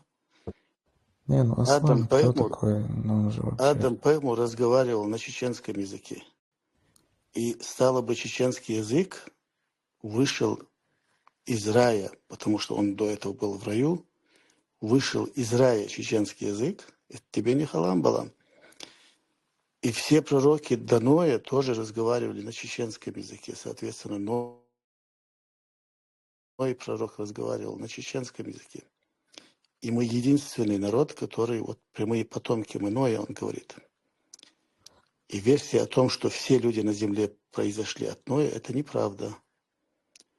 Он говорит так. Он говорит, что только мы произошли от Ноя, а после этого потопа были еще народы, которые выжили. То есть, после этого потопа была эволюция, там от шимпанзе развивались, от животных развивались и стали люди, а вот мы только от Ноя. Мы, короче, от Ноя, а остальные от обезьян. Нет, он, конечно, так он не сказал, все-таки не будем на него наговаривать. Он говорит, что другие люди, это были те, которые выжили в других местах, кто-то там на Гималаях, я не знаю, кто-то еще где-то в каких-то горах, наверное, остались люди. А вот от Ноя произошли Но мы. по его логике, от Исмаила тоже пророк. Произошли арабы, например, часть арабов. Я надеюсь, он в курсе, что абсолютно все кавказские маргиналы говорят все то же самое, только про свои народы. Ну, все они говорят часть из того, что он говорит, я бы сказал. Он все-таки дальше пошел. То, что он говорит. Ту версию, которую я от него слышал, я еще не слышал ни от какого маргинала. Я помню в детстве у нас в селе чел был, вот он действительно заряжал, он вот любой, язык и этимологию брал у любых народов там, или какие-то природные явления, которые они обозвали каким-то там термином. Вот он переводил все на чеченский и говорил, что все, видишь, вот это так звучит, это на чеченском так звучит. Это все чеченцы, от чеченцев. Чеченцы или от чеченцев. Это жесткий тип был. Так что Аслан там вообще отдыхает. Я хочу сказать, что у нас еще тогда эти люди были. Всегда они были, которые ссылались на нашу избранность в этом бытие, как бы сказать, на наш... А мне сейчас вот что, у меня другая тема появилась. Мне интересно, сколько продержится сейчас Украина? Сколько они, вот фронт, он вот на днях должен посыпаться, потому что Кригер выдвинулся, вооружился полностью, все причиндалы, все, я не знаю, все, что там сзади гранатомет, спереди автомат, там всякие приборы, там наблюдения. С усами или без усов? Тем более, вот это уже не припомню я. Но, скорее всего, кажется, был без усов. Там Но он был настолько страшный, что мне не до усов, короче говоря. Настолько много на нем было всякого. И там был ему такой этот написал. воинственный, что украинцы сейчас побегут. Все. Не, Кригер, Недолго если осталось. вышел, много не продержится. Я считаю, если он усы сбрил, то у него нет шансов. Если они все еще есть, то он, наверное, их использует как рэп. Но все еще он патриот Германии. Вот это не вяжется. Как-то он вот это все вооружение, он где собирается использовать, я не понял. Если он двигается на Украину, то Германия вроде бы союзник Украины. Он речь толкает на немецком до сих пор. Короче, он хочет Россию, я так понимаю, с Германией объединить. Украину, наверное, Он хочет присоединить поделить. Россию к Германии.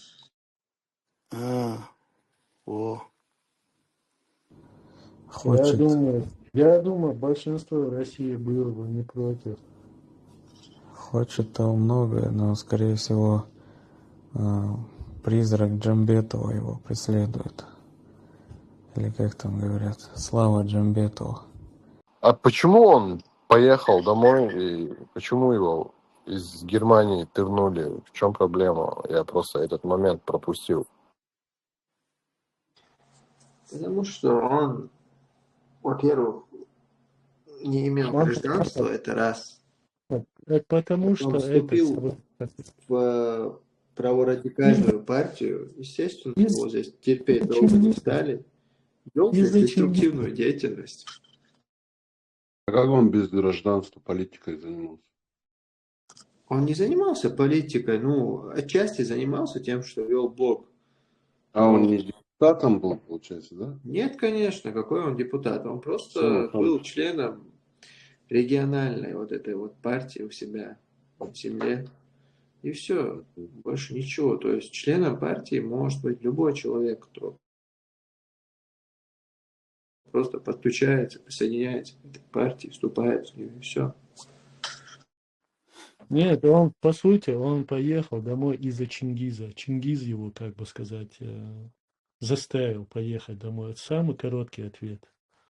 Меня прикололо, когда он сел и на серьезно писал видео, что на него какие-то блогеры говорили здесь, на меня настучали, поэтому у меня ситуация такая пошла не так, как ему хотелось. А возникает вопрос, а разве на тебя стучать надо было? Какая необходимость была на тебя стучать, если ты сам садишься и выкладываешь все у себя в Инстаграме? Ты сам как бы ведешь деструктивную деятельность, которая явно не приветствуется в этом государстве. И как человек, который не имеет здесь гражданства, естественно, тебя вообще не захотят здесь оставлять. Вообще нафиг ты нужен как бы этому государству. Они и так со своими тут не знают, что делать. А еще ты, взялся такой праворадикал, пророссийский. Мухаммад, вот если бы ты не мешал бы Аслану в митинге против депортации чеченцев в Берлине устраивать. Наверное, его не депортировали бы. Все-таки ты там помешал, оказывается. Да, кстати, тоже как вариант можно Кригеру подкинуть, сказать, смотри, вот где связь.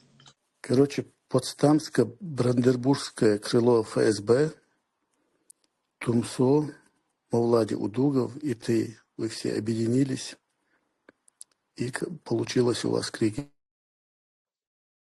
депортировать одним Это словом. получается уже Даже юрист Аслан, там,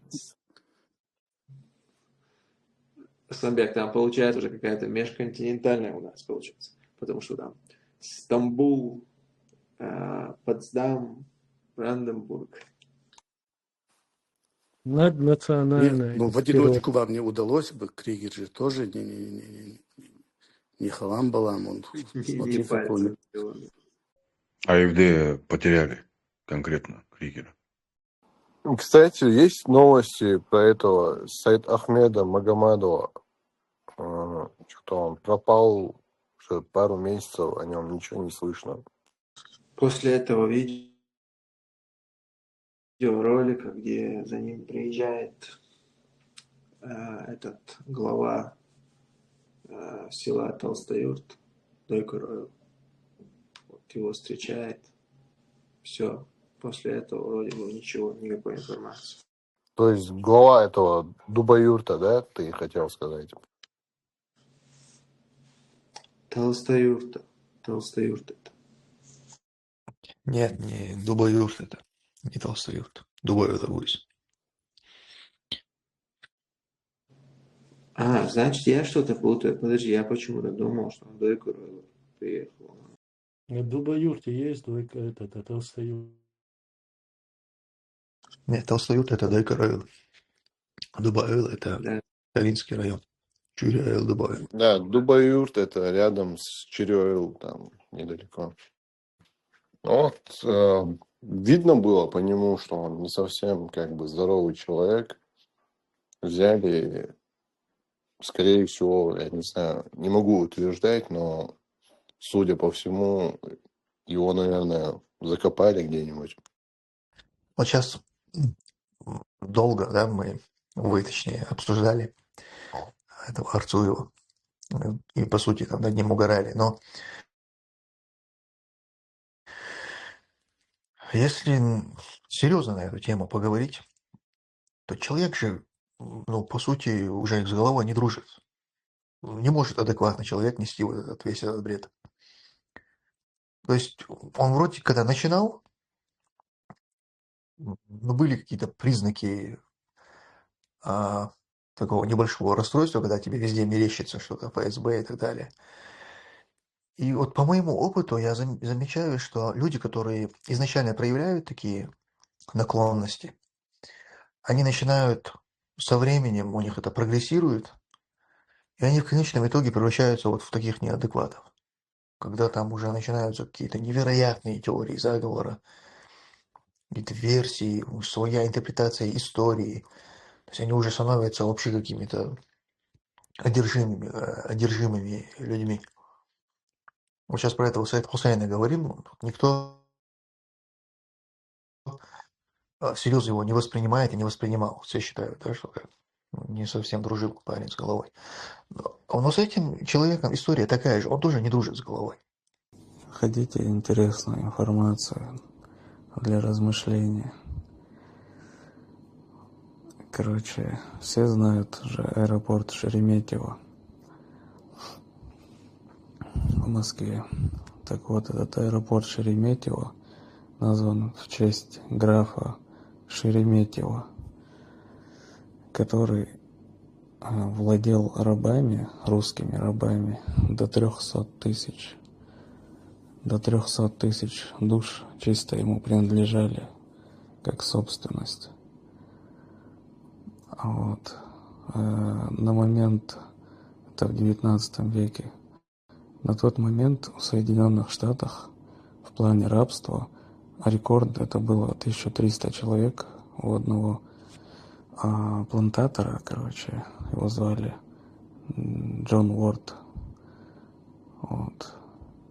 Такой сравнение и интересная информация. И что делать с этим? А? И что делать с этим сейчас?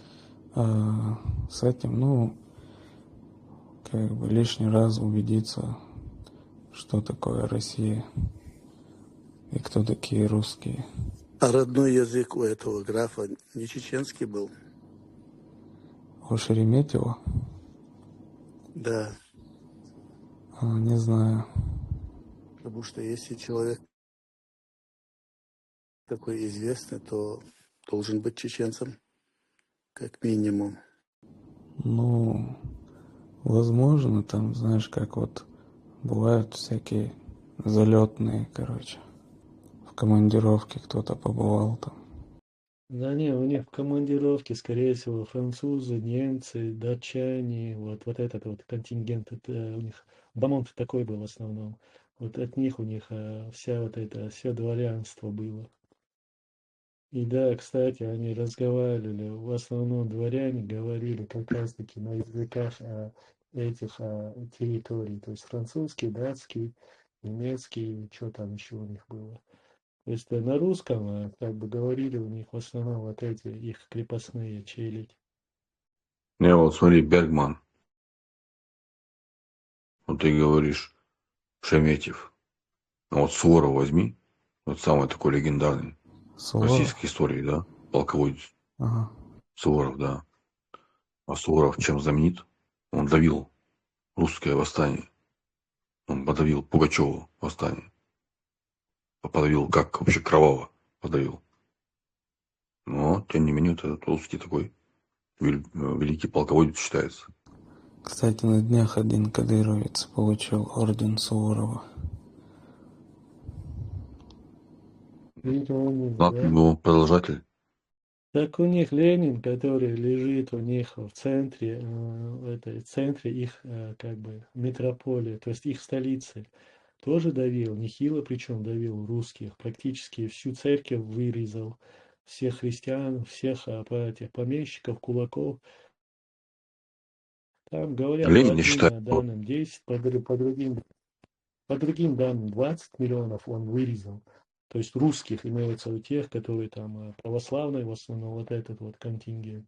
И нет ничего, лежит себе спокойно, у них за стенами стоит вот эти монументы чекистам, там, начиная от Сталина, и все туда ходят на паломничество, на поклоны ходят, а миру они себя позиционируют такими традиционалистами, христианами, им едут всякие Кэндисы, эти Кэндисы, они реально, вот Такеры всякие, вот эти праворадикальное крыло республиканства, они действительно христиане, то есть за христианские ценности, и они считают вот Россию, что она тоже вот христианская, а на деле она не христианская, она вообще полностью антирелигиозная, любая.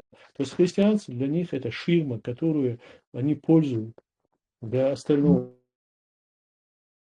мира. Вот мы христианская. У них в Да, это церквях модно. людей не бывает. У них Ленин валяется там в центре Москвы. У них, я говорю, идеалы. У них снеси в подсоветских странах, снеси памятник Ленину или Сталину. Там бой начинается на всю эту как бы солнечную систему. Как вы можете, хотя сносят именно тех, кто убивал их русских, их элиту убивал, вырезал. То есть ты не поймешь, кто они такие. Как Дудаев говорил, это шизофреники, они шизофреники. Это он правильно говорил. Но все равно русские себя позиционируют всегда как православные. В первую очередь. Везде они, вот посмотри, церкви в России. Крест, снизу полумесяц. Как крест, типа, победил полумесяц. У них такое везде позиционирование себя. Смотрите, интересные цитаты Ленина про русских. Цитирую. «Ивашек надо дурить. Без одурачивания Ивашек мы власть не захватим». Далее. «А на Россию мне плевать». Далее цитата. «Чтобы на несколько десятков лет ни о каком сопротивлении они не смели и думать. Суд должен не устранить террор, а обосновать и узаконить его принципиально. Далее, интеллигенция – это не мозг нации, а говно. Это цитата. Нужно поощрять энергию и массовидность террора. Кажется, у него цитаты такие экстремистские, короче. С нашей точки зрения, Ленин прогрессивный человек. Он наших врагов, Российскую империю, которая вообще на Кавказе все уничтожала, он эту страну уничтожил полностью. Он Да, уничтожил да, врага Османской империи. да, Это заслуга Ленина. одновременно как бы сама турецкая империя, вот как и Ленина насадили, им тоже вот этого Ататюрка насадили. То есть там тоже уничтожение шло, только с таким же Лениным у них там, как у России. А сам Ленин что сделал? Весь кавказский народ обманул, потом начались репрессии. Ты же знаешь, что до выселения нас была война, восстания были против большевиков. Их уничтожали потом, Да. убивали. То есть это был такой, знаешь, местечковый обман, чтобы кавказские народы не впрягались вот это, потому что там Деникин, вот это сопротивление белогвардейское, оно пыталось воззвать именно кавказским народам, вот это к югу, ростовчанам. Ростов вообще считал себя отдельным государством, вот это казачество.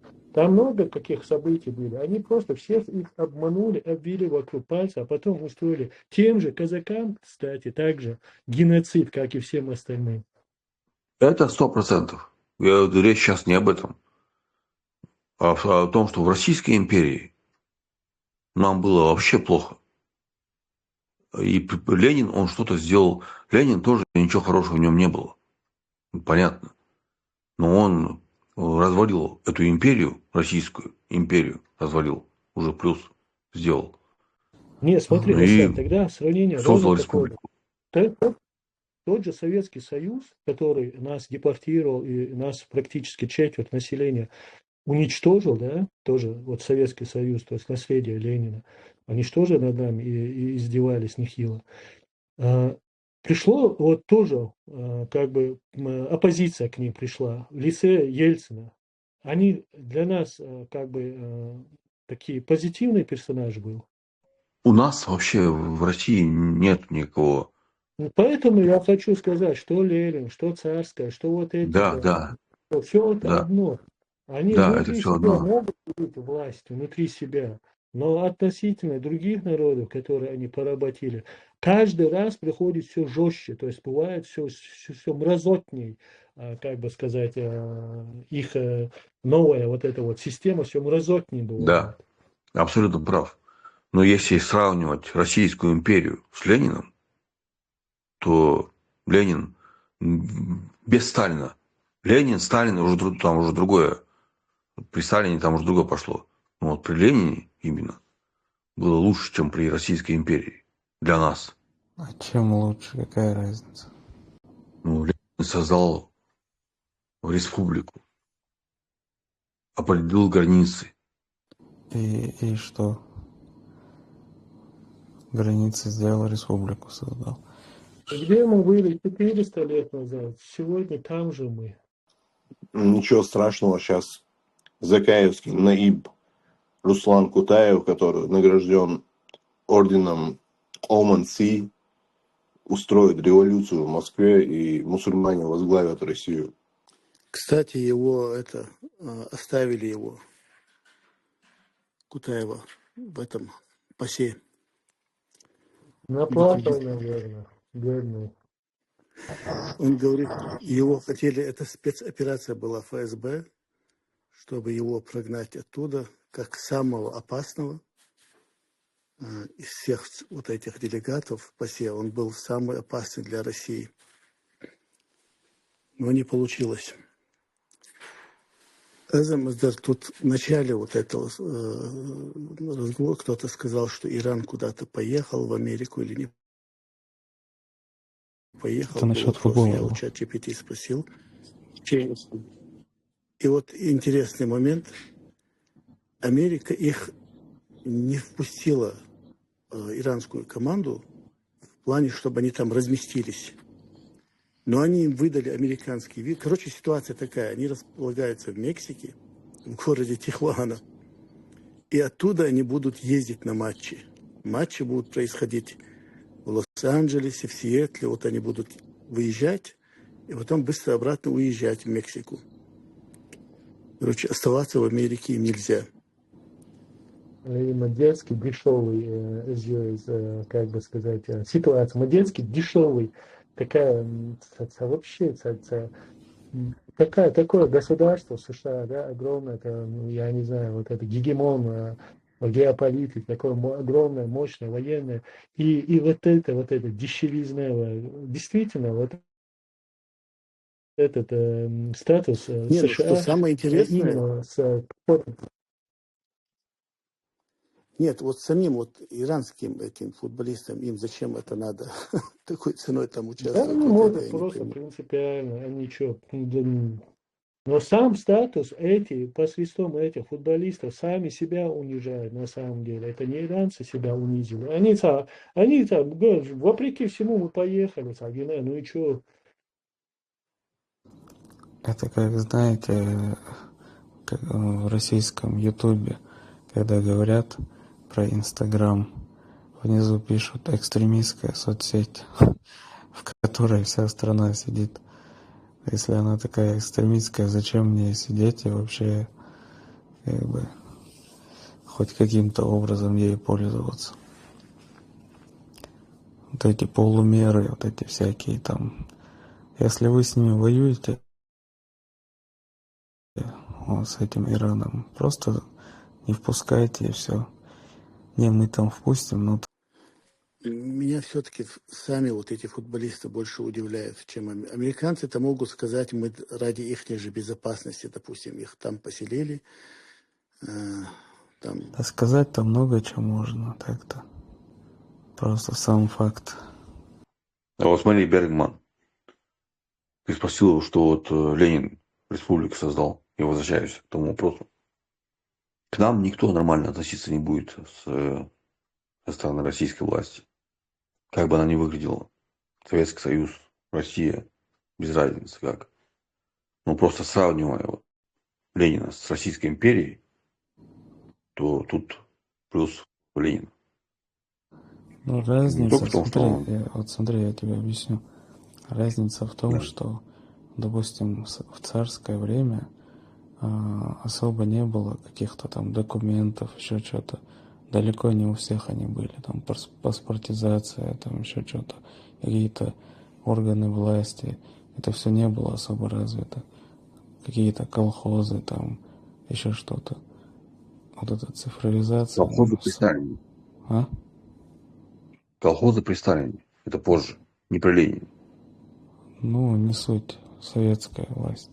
То есть вот это все, короче, когда начали всех пытаться контролировать, переписать, записать, там какие-то правила устанавливать, еще что-то, это вот началось при советской власти. То есть, а при этой империи, как бы там ни было, все-таки как-то было больше мест для маневра для простых людей на Кавказе особенно. При империи Вот, и вот этих вот там, как это называется, кулаки там, то есть помещики, то есть, ну, для них, например, это помещики, а для нас это обычный человек, у которого своя земля, своя скотина и так далее. Для советской власти это уже неприемлемо было. Примерно такие моменты, они... Ну, смотри, Бергман, при империи наши земли заселялись казаками. Вот Слепцовская, Орджоникидзевская. Так в советское время Троицкая. они еще больше заселялись. Какая разница? А в советское время Ленин чем известен, что он казаков истреблял. При Ленине казаки подверглись массовым репрессиям. Нет, они Это да, репрессий. тогда много Нет, кто это не все подвергся. казаки были. которые именно вот эти бунтарщики, их элита, их они подвергли массовым этим истреблениям. А как говорит Бергман, вот этих всех лояльных, которые были распределены по Ставрополю, Кубаню, вот их заселяли как раз-таки на наши земли именно советы. То есть они брали насильственно, переселяли их со Ставрополя. А вот ростовские, да, у них там сопротивление было. Они не примкнули ни к Деникину, ни к России, то есть ни к этим, ни к Советам не примкнули. Но я знаю, я знаю, потому что я изучал Ленина, там, по Джемалю смотрел, что он думал о Ленине. Ленин, у него такие как бы возвышенные, такие глобальные, всепланетарные революция у него была в башке, то есть свобода народа, все такое, типа он провозглашал это, но он же не один был, он был именно в окружении тех же чекистов, которые в будущем стали этими чекистами. То есть тех, которые строили этот СССР, те, которые предали этого Ленина и стали за Сталина, за его идеи. То есть получается, даже Ленин, у него какие-то там благородные идеи были относительно народа, то он был один и в меньшинстве, его, можно сказать, черную тогда использовали. Те, которые хотели строить империю. Империю потом построил как раз Сталин во главе как бы этих шнырей, которые предали того же Ленина. То есть гипотетически, я говорю, там предательство не доказано. Может, Ленин сам этими идеями был заражен, просто он был слабым звеном в этой как бы в этой команде. Поэтому даже если у него это и были эти мысли, то он был один. То есть та вот эта вот элита, которая снесла царскую империю, она не думала такими масштабами, как Ленин думал. Она как раз таки и думала масштабами империи, только новой, в их как бы парадигме, их системе. Они построили эту империю в будущем. Не, ну ты прав, да. Но Ленин еще говорил, у него и было такое выражение, что худший человек – это великорусский шовинист. Он осуждал русский фашизм тогда еще. Это уже большой плюс. Это от кого такое услышишь? Но это, видишь, отчасти было связано с тем, что он и его команда в основном были евреи, а евреев как бы гоняли по всей Европе, в том числе и России. Поэтому он как бы исходил из тех гонений, связанных непосредственно с его как бы родным народом, а не с тем, что царская империя там прессовала кавказцев. Скорее всего, это мое мнение, это не утверждение. Ну, я это к тому, что, конечно, там в России нет никого, кто к нам бы хорошо относился. Я вот Да, поэтому я более-менее. говорю, что Ленин, если брать как отдельную единицу их команды, может и думал планетарными масштабами, потому что сам этот социализм, вот эта революция, она носила вот именно всенародный, то есть характер. Не было там определенной какой-то земли, здесь мы должны установиться, закрепиться. То есть вот это вот транслировалось на весь мир. Не знаю, просто я думаю, что у него как бы это был манифестом, то есть лозунгом каким-то, но они не придерживались, ни он, ни его команда этого. То есть им это сиюминутно нужно было, чтобы в себя вобрать вот этих, людей, в себя вобрать людей для своего, как бы сказать, дела. Это, по-моему, он поставил в Конституции СССР, что республики имеют право выйти из состава Союза. Кстати, интересный момент насчет выхода из состава. Сейчас в России приняли закон в Конституции Кабардино-Балкарии. Там внесли изменения, точнее, не приняли закон, а внесли изменения. То, что теперь она не может выйти из состава России. Раньше могла? Да, было прописано там то, что выход и то, что, точнее, знаешь, как не выход, а суверенность, типа там про суверенность республики, про что-то там про президента, короче. Сейчас я посмотрю, по-моему, скрины есть у меня. точно, чтобы было. Бергман, по сути, по большому счету, он, как бы сказать, международное право, оно слито, то есть оно как бы доживает свои последние, ну, годы, можно сказать, не десятилетия, может десятилетия, я не знаю, но последнее время. То есть само международное право, на котором как бы базируется вот это вот право на суверенитет народов, все такое, оно как бы смывается. Сейчас же мы видим, что как бы переписывается все это под право сильного. А потом обратно насаждать будут для слабых вот этот вот аналог ООН. Он изначально был для остальных народов, а не мира всего. То есть не сильных мира всего. Для них он вообще не действовал никогда с момента его установления. Они делали по миру все, что хотят. За исключением Бадаранж Китая. Он тихо, молча сидел и развивался. Вот смотрите, я сейчас процитирую то, что убирают статья 5, пункт 2, 3, убирают из Конституции Кабардино-Балкарии. Значит, целостность и неприкосновенность территории Кабардино-Балкарской республики гарантируется. Вот это убирается. И следующее. Сохранение государственности Кабардино-Балкарской республики является важнейшей функцией государства. Тоже убирается. Там эти все иконы этих образований, это фикция вообще на территории России.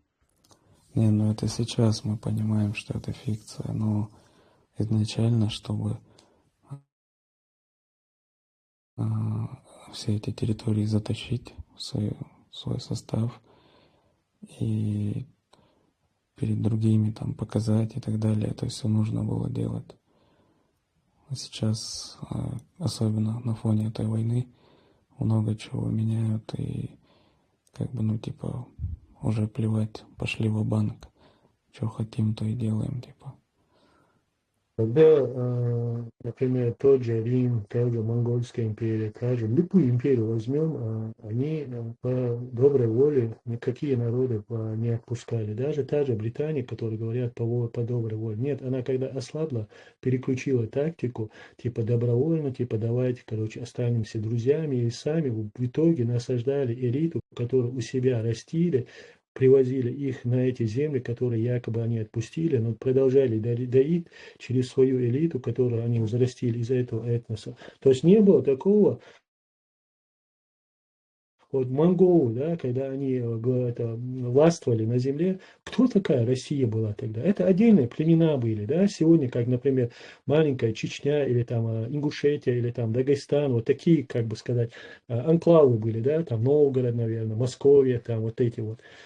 Ну, где сегодня Монголия? То есть, где этот Монгола, где эта империя, где Рим сегодня, где эти народы, которых она удерживала? Что они германцев сами отпустили? Идите на вольные хлеба, сегодня мы установили такое какое-то международное право. Нет, они сами развалились изнутри, эти империи, не потянули самих себя, как этот прикол в соцсетях бывает. Я сам для себя очень дорогой, не тяну себя. Вот по типу этого они как бы развалились изнутри. И все эти государства, все эти народы разбежались и создали свои государства. Не было такого, чтобы как бы по доброй воле их кто-то отпускал. То же самое. Тут не будет каких-то через какое-то международное право, через какой-то там как бы наднациональные институты, что мы как бы освободимся. Не будет такого. Литва, Латвия, Эстония освободились, когда СССР ослабла. Им нужно было как бы вот это вот перереформирование своей внутренней системы, там мимикрировать там под Европу, чтобы, короче, изменить, обогатиться, все вот это вот. Тогда они как бы освободились, как и Таджикистан и все остальные. Но тем не менее, когда она как бы стала сильной, эта Россия, она попыталась вернуть их всех обратно, начиная с Чечни, потом с Грузии, на Казахстан она сегодня бычится, если бы не Украина за 3 дня, Казахстан следующий был бы, наверное, скорее всего. Поэтому я говорю, вот это международное право, это все хорошо внутри каких-то национальных государств, когда нужно соблюдать какие-то международные права там и все такое. Да, это хорошо в судах, там все. Но это как бы это не останавливает как бы вот эти вот империи, их никогда не останавливало это.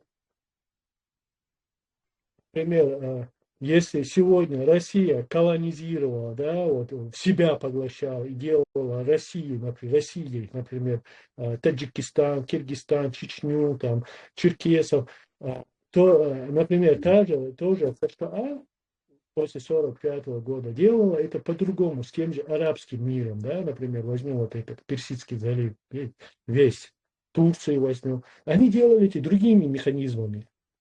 Эти топорно, тупо, как бы сказать, делали. А эти делали там через элиту, через как бы более тонкие философские подходы, механизмы, там деньги, все такое. Но никто никого не отпускал. По сегодняшний день является сателлитом. У России это топорные сателлиты, у этих, как бы сказать, через какие-то финансовые механизмы сателлиты. Сенсей, вот представь такую ситуацию, если вот, допустим, Россия, вот сейчас вот мы видим война Украина-Россия, перелом вроде бы, да, в сторону Украины. Ну, так говорят. И вот представь, если Россия проигрывает эту войну, заключает соглашение по итогам проигранной войны. Вот тебе не кажется, что она ненависть, вот эта вся ненависть, она же никуда не денется, накопилась в русском человеке. И она по привычке опять на Кавказ обрушится. Опять на вот черные, там, Чечня, вообще все такое вот туда, в это направление. Куда-то выплеснуть надо будет, где сила есть. Не исключаю, но вот они ж топорные, то есть у них нет вот этой системы многовекового подхода к культивации народов, вот это через свою платонику Аристотеля, вот это внедрять в... Короче, тонкой системы уже у России нет, у них все ж топорно. Они будут топорно до последнего русского биться там в Украине, пока они ослабнут. А они ослабнут конкретно, что им придется обратно терять территорию. Вот я так думаю. А что будет, если Украина проиграет? Нет, Украина, если проиграет... Дружба, жвачка будет, получается, между украинцами и Россией. Что мы делали там, обнимку будут ходить, ля-ля-ля, тра-ля-ля, такого же наместника установят там. И все, Россия вернется в Европу, как блудный сын. Нет, не в Европу, в Россию. Если Украина проиграет, там понятно все. Объявят. Россия вернется как партнер, как любит говорить Путин, обратно в Европу, если Украина проиграет. Потому что Украина будет заявлять, что у них были националисты и фашисты, и их освободили. Понимаешь, о чем я говорю? Да, Россия приблизится к Европе. Она и так там была, но все еще больше. Да не смысл в том, что приблизиться. Да она и не хочет воевать с этой Европой. Она любит эту Европу. Она всеми фибрами своей души обожает эту Европу. Она себя считает частью этой Европы, особенно элита русская и российская. Эти же чекисты, они все либералы. Нет среди них верующих, таких христиан, которых они позиционируют остальному миру. Просто у них есть вот сдвиг, вот это наше, вот это тоже наше. Вы не хотите с нами дружить, ну и не дружите. Мы вот отобьем свое, а потом мы будем дружить. Если в Украине победы не будет для русских, то куда-то они еще пойдут, скорее всего. Для русских это будет хорошо. Она постепенно будет освобождаться вот от этих территорий, которые она не тянет, из которых, правда говоря, она высасывает вот эти вот все блага природные. Но она же не делится с их народом. То есть, когда она будет освобождаться каждый раз, когда она будет слабеть и освобождаться от территории, она будет становиться по сути своей, именно русский народ, более суверенным относительно внутри своего народа. То есть, когда она будет освобождаться от этих территорий. Сегодня Италия, Германия... Так русские так не ощущают себя. Они ощущаются. У русских имперский взгляд. Так все империи до своего развала, они тоже себя не ощущали именно так. Они считали, вот весь мир, это мы как бы должны быть. Они и этих индейцев почти за 100 миллионов истребили. Почему? Вот они думали, вот это вот какие-то неправильные люди на земле, нам Бог разрешил. Вот такие у них понятия. Но у русских у них еще такое прям, у них сидит, в них такое понимание, что вот СНГ это их зона, по-любому.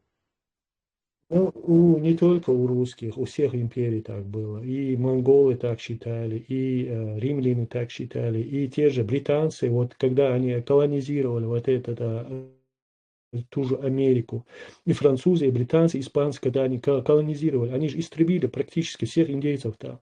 Они считали, что это их, это Богом Да, данное им. То есть за это народы, которые они истребили там, или там возьмем за 100 миллионов африканцев, которых они вывезли, половина из которых умерла при перевозке, это тоже они считали Богом данное но им они право вот, прожили, пользоваться. это прожили, пережили, все это прошло. Так поэтому я говорю, и для русских это будет хорошо, когда они проживут вот это вот все, то есть проиграют там где-то, что-то как-то, и станут более суверенными. Но у них сейчас, у русских в данный момент, сейчас, вот именно такое понимание. Так я и говорю, что, как бы сказать, время приходит, когда они слабеют. Каждый раз, когда она слабеет, эта империя, от нее откалывается часть. И ей уже не надо, как бы сказать, думать об этой части. То есть вот так вот потихоньку, может, какое-то русское национальное государство и будет в будущем, в перспективе. Вообще, по идее, если вот даже на место русского человека встать, да, подумать, они с украинцами воюют. Это практически один с ними народ. У них вера одна. У них все одно. И они друг друга убивают. Это тоже понять это тяжело. Как вот что мотивирует. Вот идти туда и убивать. Мне кажется, и там, и тут у правительства сидят те, которые им пофигу до украинцев и русских. Вот Россия могла бы использовать прошлое, советское прошлое, не воевая, сделать друзьями советские свое окружение. Но так как у них в МИДе или в правительстве сидят тупые, они из этих бывших друзей врагов делают. То есть в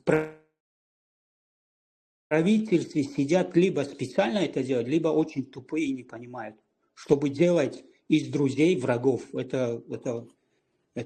я не думаю, что там тупые сидят, я думаю, что там просто сидят не русские, а сионисты, евреи, не знаю, ну не евреи, а сионисты. Одно другому не мешает. Одно, мы привыкли думать, что евреи, например, будь то сионисты, будь то харидиты, будь то хасиды или ашкенази, без разницы, у них 71 течение внутри внутри своего иудаизма. И все, есть у них 4, по-моему, или 10 течений, я не знаю, которые вообще отрицают государство Израиля. Они считают, его не должно существовать для того, чтобы пророчество сбылось.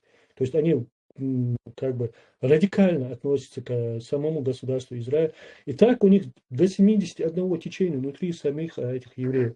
Я вот считаю, вот, да, у них в основном, куда не ткни пальцем, да, вот евреи в правительстве, в олигархии, в СМИ, везде у них. Ну, одно другому не мешает. Тупые, значит, евреи, которые не умеют управлять страной. И вот правильно он говорит, всех делает врагами вместо того, чтобы этими ресурсами, которые они обладают, как человеческими, так и природными ресурсами, они могли бы сделать эту страну привлекательной для всех, которые окружают ее. Потому что человеческий ресурс, у них же тоже не тупые люди. У них есть действительно и программисты, экономисты, ну, имеется в виду с мозгами людьми, которых можно было использовать. Но нет, они выбрали другую дорогу, самую дебильную и топорную, историческую, которую они приняли для себя, и вот как флаг несут именно вот эту стезю. Да, вот точно. Точно ты сказал, потому что еще 15 лет, 15 лет назад взять, тянулись все вот эти вот страны СНГ к России, считая ее там ориентиром, опорой какой-то. И так надо умудриться за это время. Это феномен. Тогда же та же Чечня, с которой они воевали, если бы они отпустили и сказали, мы вам поможем на первых этапах, короче, вы все равно, но как новое государство, вам нужна помощь, давайте мы финансово, наши рынки откроем, все такое. Это был бы, знаешь, вот такой партнер российский, это было бы дружественное государство, которое действительно в будущем защищало бы, как бы, как бы сказать, вот эти вот их приграничные, то есть за их граница Чечня и, получается, приграничные как бы границы. То есть это был бы партнер, равноценный партнер для них. Но нет, они выбрали тупой, топорный способ. Те же деньги, которые они сейчас заливают в Чечню, они могли бы заливать непосредственно сильного партнера. А почему? Почему они такое выбрали, как ты думаешь? Потому что тупые, я говорю, это не значит, что евреи, значит, он умный. У них евреи, да, с 90-х годов практически, даже не с 90-х, с 17-х годов прошлого века у них в основном заседают, как в чекистах, так и в партиях заседают в основном евреи. Но они тупые евреи, просто тупые. Либо тупые, либо, ну, оба, им пофигу, что будет с Россией, они свое делают. И с Украиной, что будет, с украинским народом, что будет, им пофигу. У них одна цель. Я раньше, когда смотрел, когда они Сирию бомбили, русаки, я думал, вот они ненавидят мусульман. Они уничтожают там все, сносят. Да? Такое со своими они делать не будут. Я так думал. Но когда я посмотрел, что они с Украиной делают, то я не знаю вообще, что думать. Какие у них вообще моральные эти... Ну как вот... Как мы же до этого говорили, они геноцид устроили своему народу в 17-м году. 20, по одним данным 10, по другим данным 20 миллионов. Это же не шутки.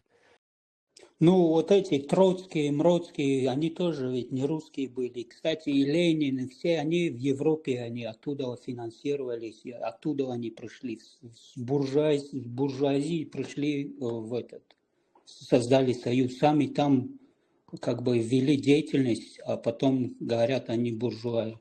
Когда сами оттуда все пришли.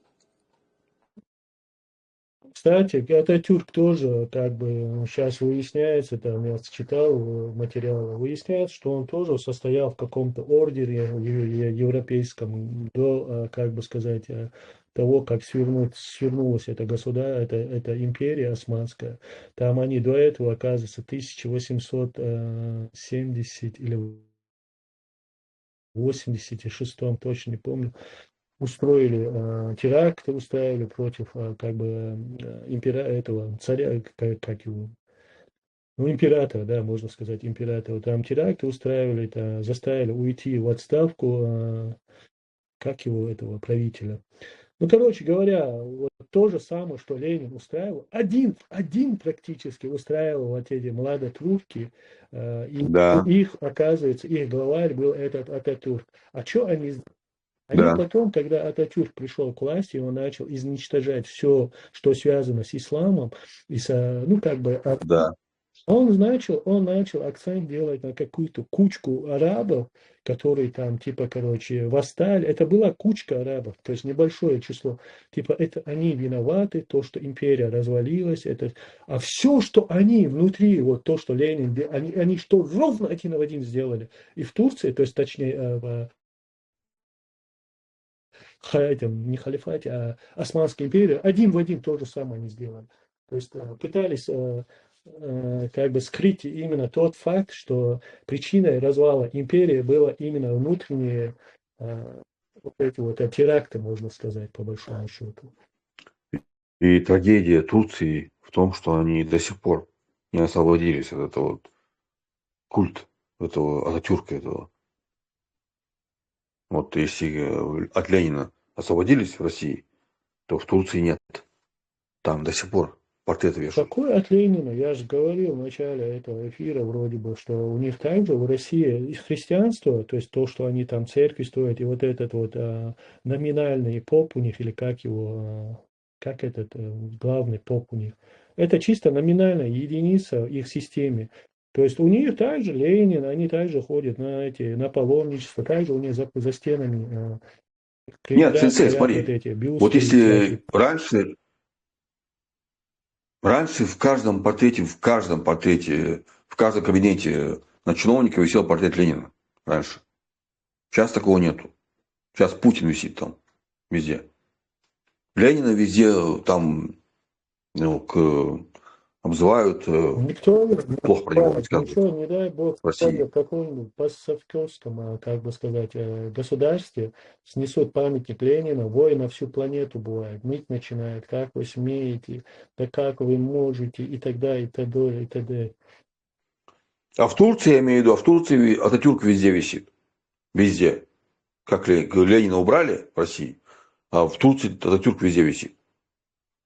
Пока от этого не избавились. Ну, В Турции. Это большое. получается, Ленин, как фигура, она как бы, он умер у них, а этот еще долго пребывал в здравии. По-моему, 50-х, да, или в конце 50-х он подох.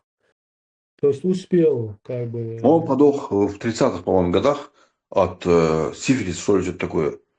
Он да, такой вел образ жизни. с кем-то. Я думаю, почему-то 50-х он подох. Но я хотел сказать, просто я забыл, он Вы был про кого? связан Про Ленина?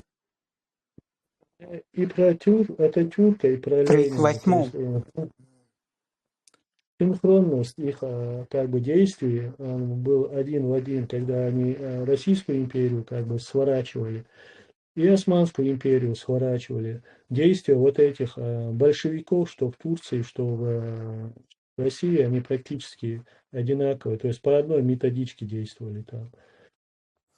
Не, ну линия та же, просто, ну я не слышу, а если они критиковали их так же, как других, то молодцы. У Эрдогана у него линия больше на Османскую империю, на Вот вспомнил. османский халифат, не на Ататюрка. Абдул-Азиза они убили, вот именно вот эти молодые турки, они, когда он читал Уран, сидел, вот султан Абдул-Азиза хана, они вошли внутрь и как бы убили его. С этого и началось вот это вот ленинское движение. Вот так же, как и ленинские вот эти вот миньоны, они же также теракты устраивали, подрыв вот этого Николая, там вот эти вся. То же самое вот, практически в одно время происходило и в Турции. И в Иране Шаха поставили вместо Мусаддика. То же самое, древние корни туда-сюда поставили марионетку. То есть в Иране, в Турции так сделали. И да, этот проект видно, почерк одной руки видно. Этот Ататюрк, он был националист турецкий. Да, его использовал, он был членом национализм в любой нации – это всегда от ислама, против ислама всегда. Никогда несовместимые вещи. Национализм и ислам – несовместимые вещи. Его легко использовать в любой системе. Вот именно само вот это понятие национализм, его использовать очень легко и в системе, как в любой таотской системе. Его могут и либералы, и консерваторы, и любая система его могут свою, как бы своих интересах использовать, потому что там стержня нету, основано на как бы откровении, то есть основано непосредственно на справедливости бытия, которое нам неспослано, как мы должны вести себя, как, то есть там нету стержня. Национализм, любой национализм его могут использовать любая система. Вообще национализм – это всегда, вот националист кто-то есть, он уже его, можно сказать, если он вот плохой мусульманин, если он мусульманин и на национализм, у него такой упор есть. А этот Ататюрк, он даже, у него было в планах азан на турецкий язык перевести. Не, ладно, если они последовательные, типа все национально, окей, ты убираешь исламское, а мини-юбка ведь не национальная турецкая. Почему ты в этом не последователь? Значит, тут не проблема в исламе и нации. Тут конкретно против ислама. Если бы они были нацисты, они бы сказали, мини-юбка у нас не было и нет, это тоже убираем. Однако нет, мини-юбку оставили, а хиджаб убрали.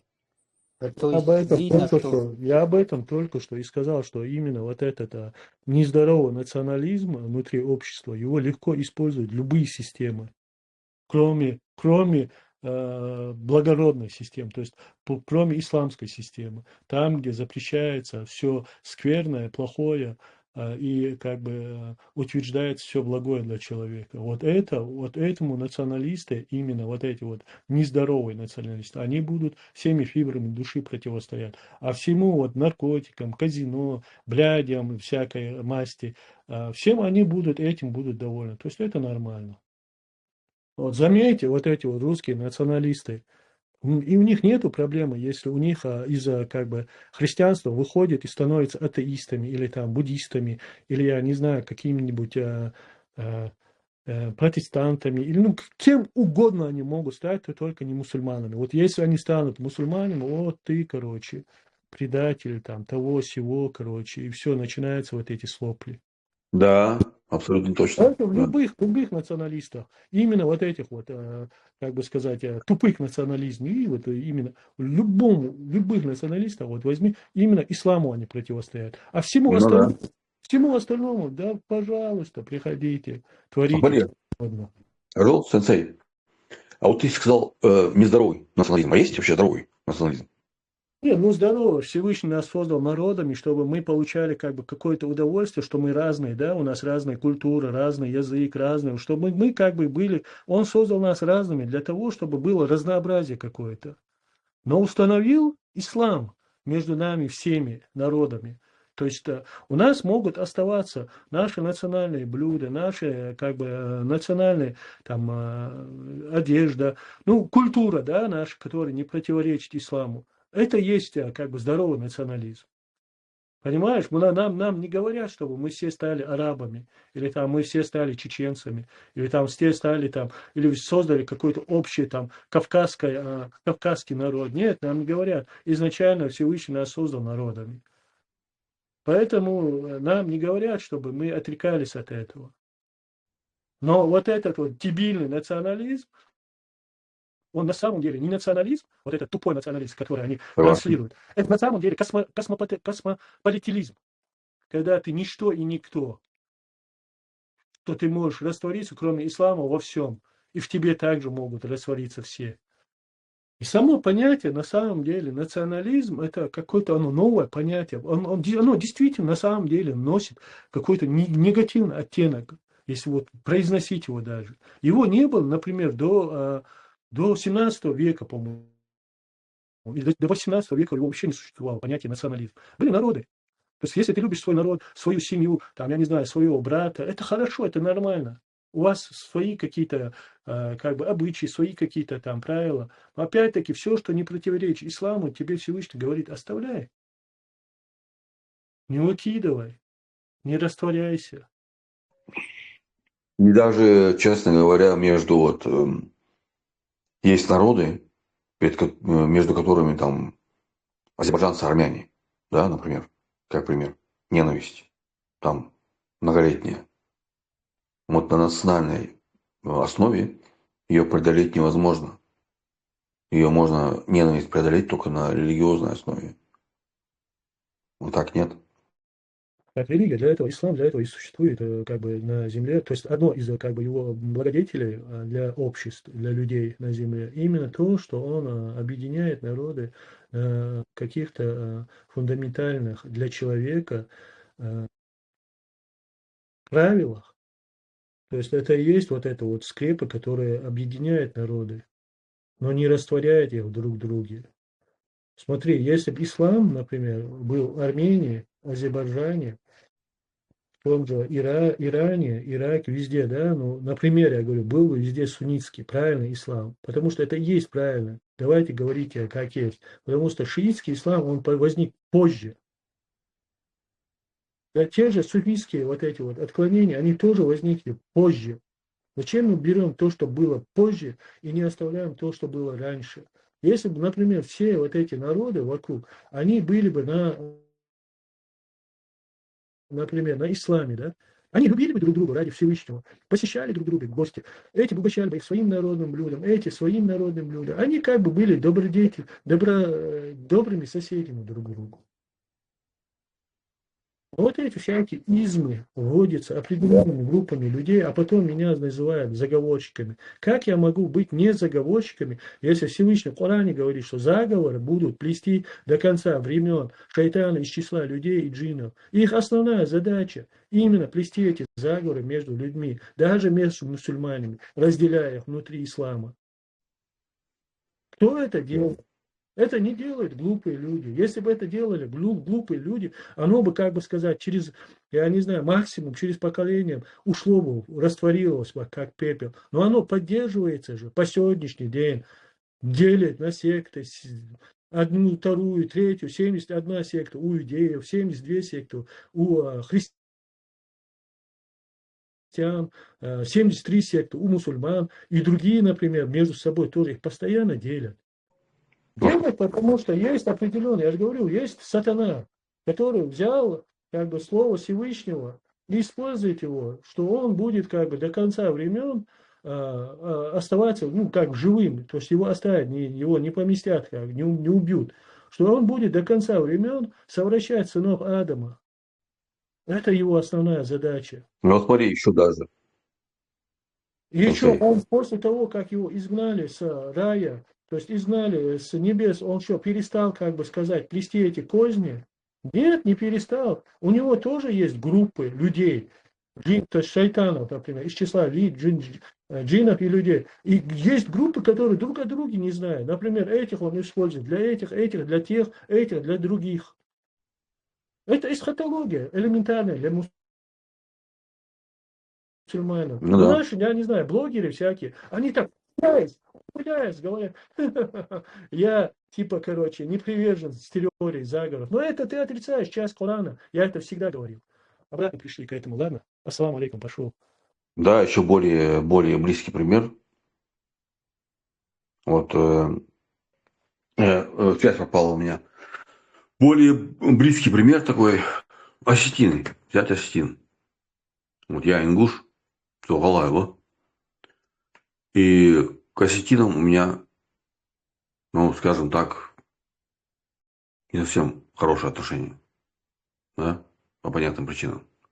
Но если появляется какой-то осетин-мусульманин, это все меняется в корне. Да, отношение прям совсем другое. Это к тому, что религия определяет все. Религия – это главное. Джей, а вот со стенами вы веками жили, до вот этих событий у вас были проблемы с ними? Ну, как проблемы были? Мы разные. Они православные, мы мусульмане. Так соседствовали вместе.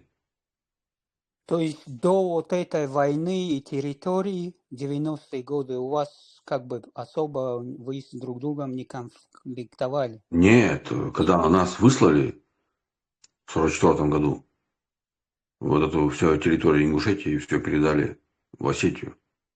И потом в 1957 году, когда вернулись, часть не вернули, пригородный район весь за осетинами оставили.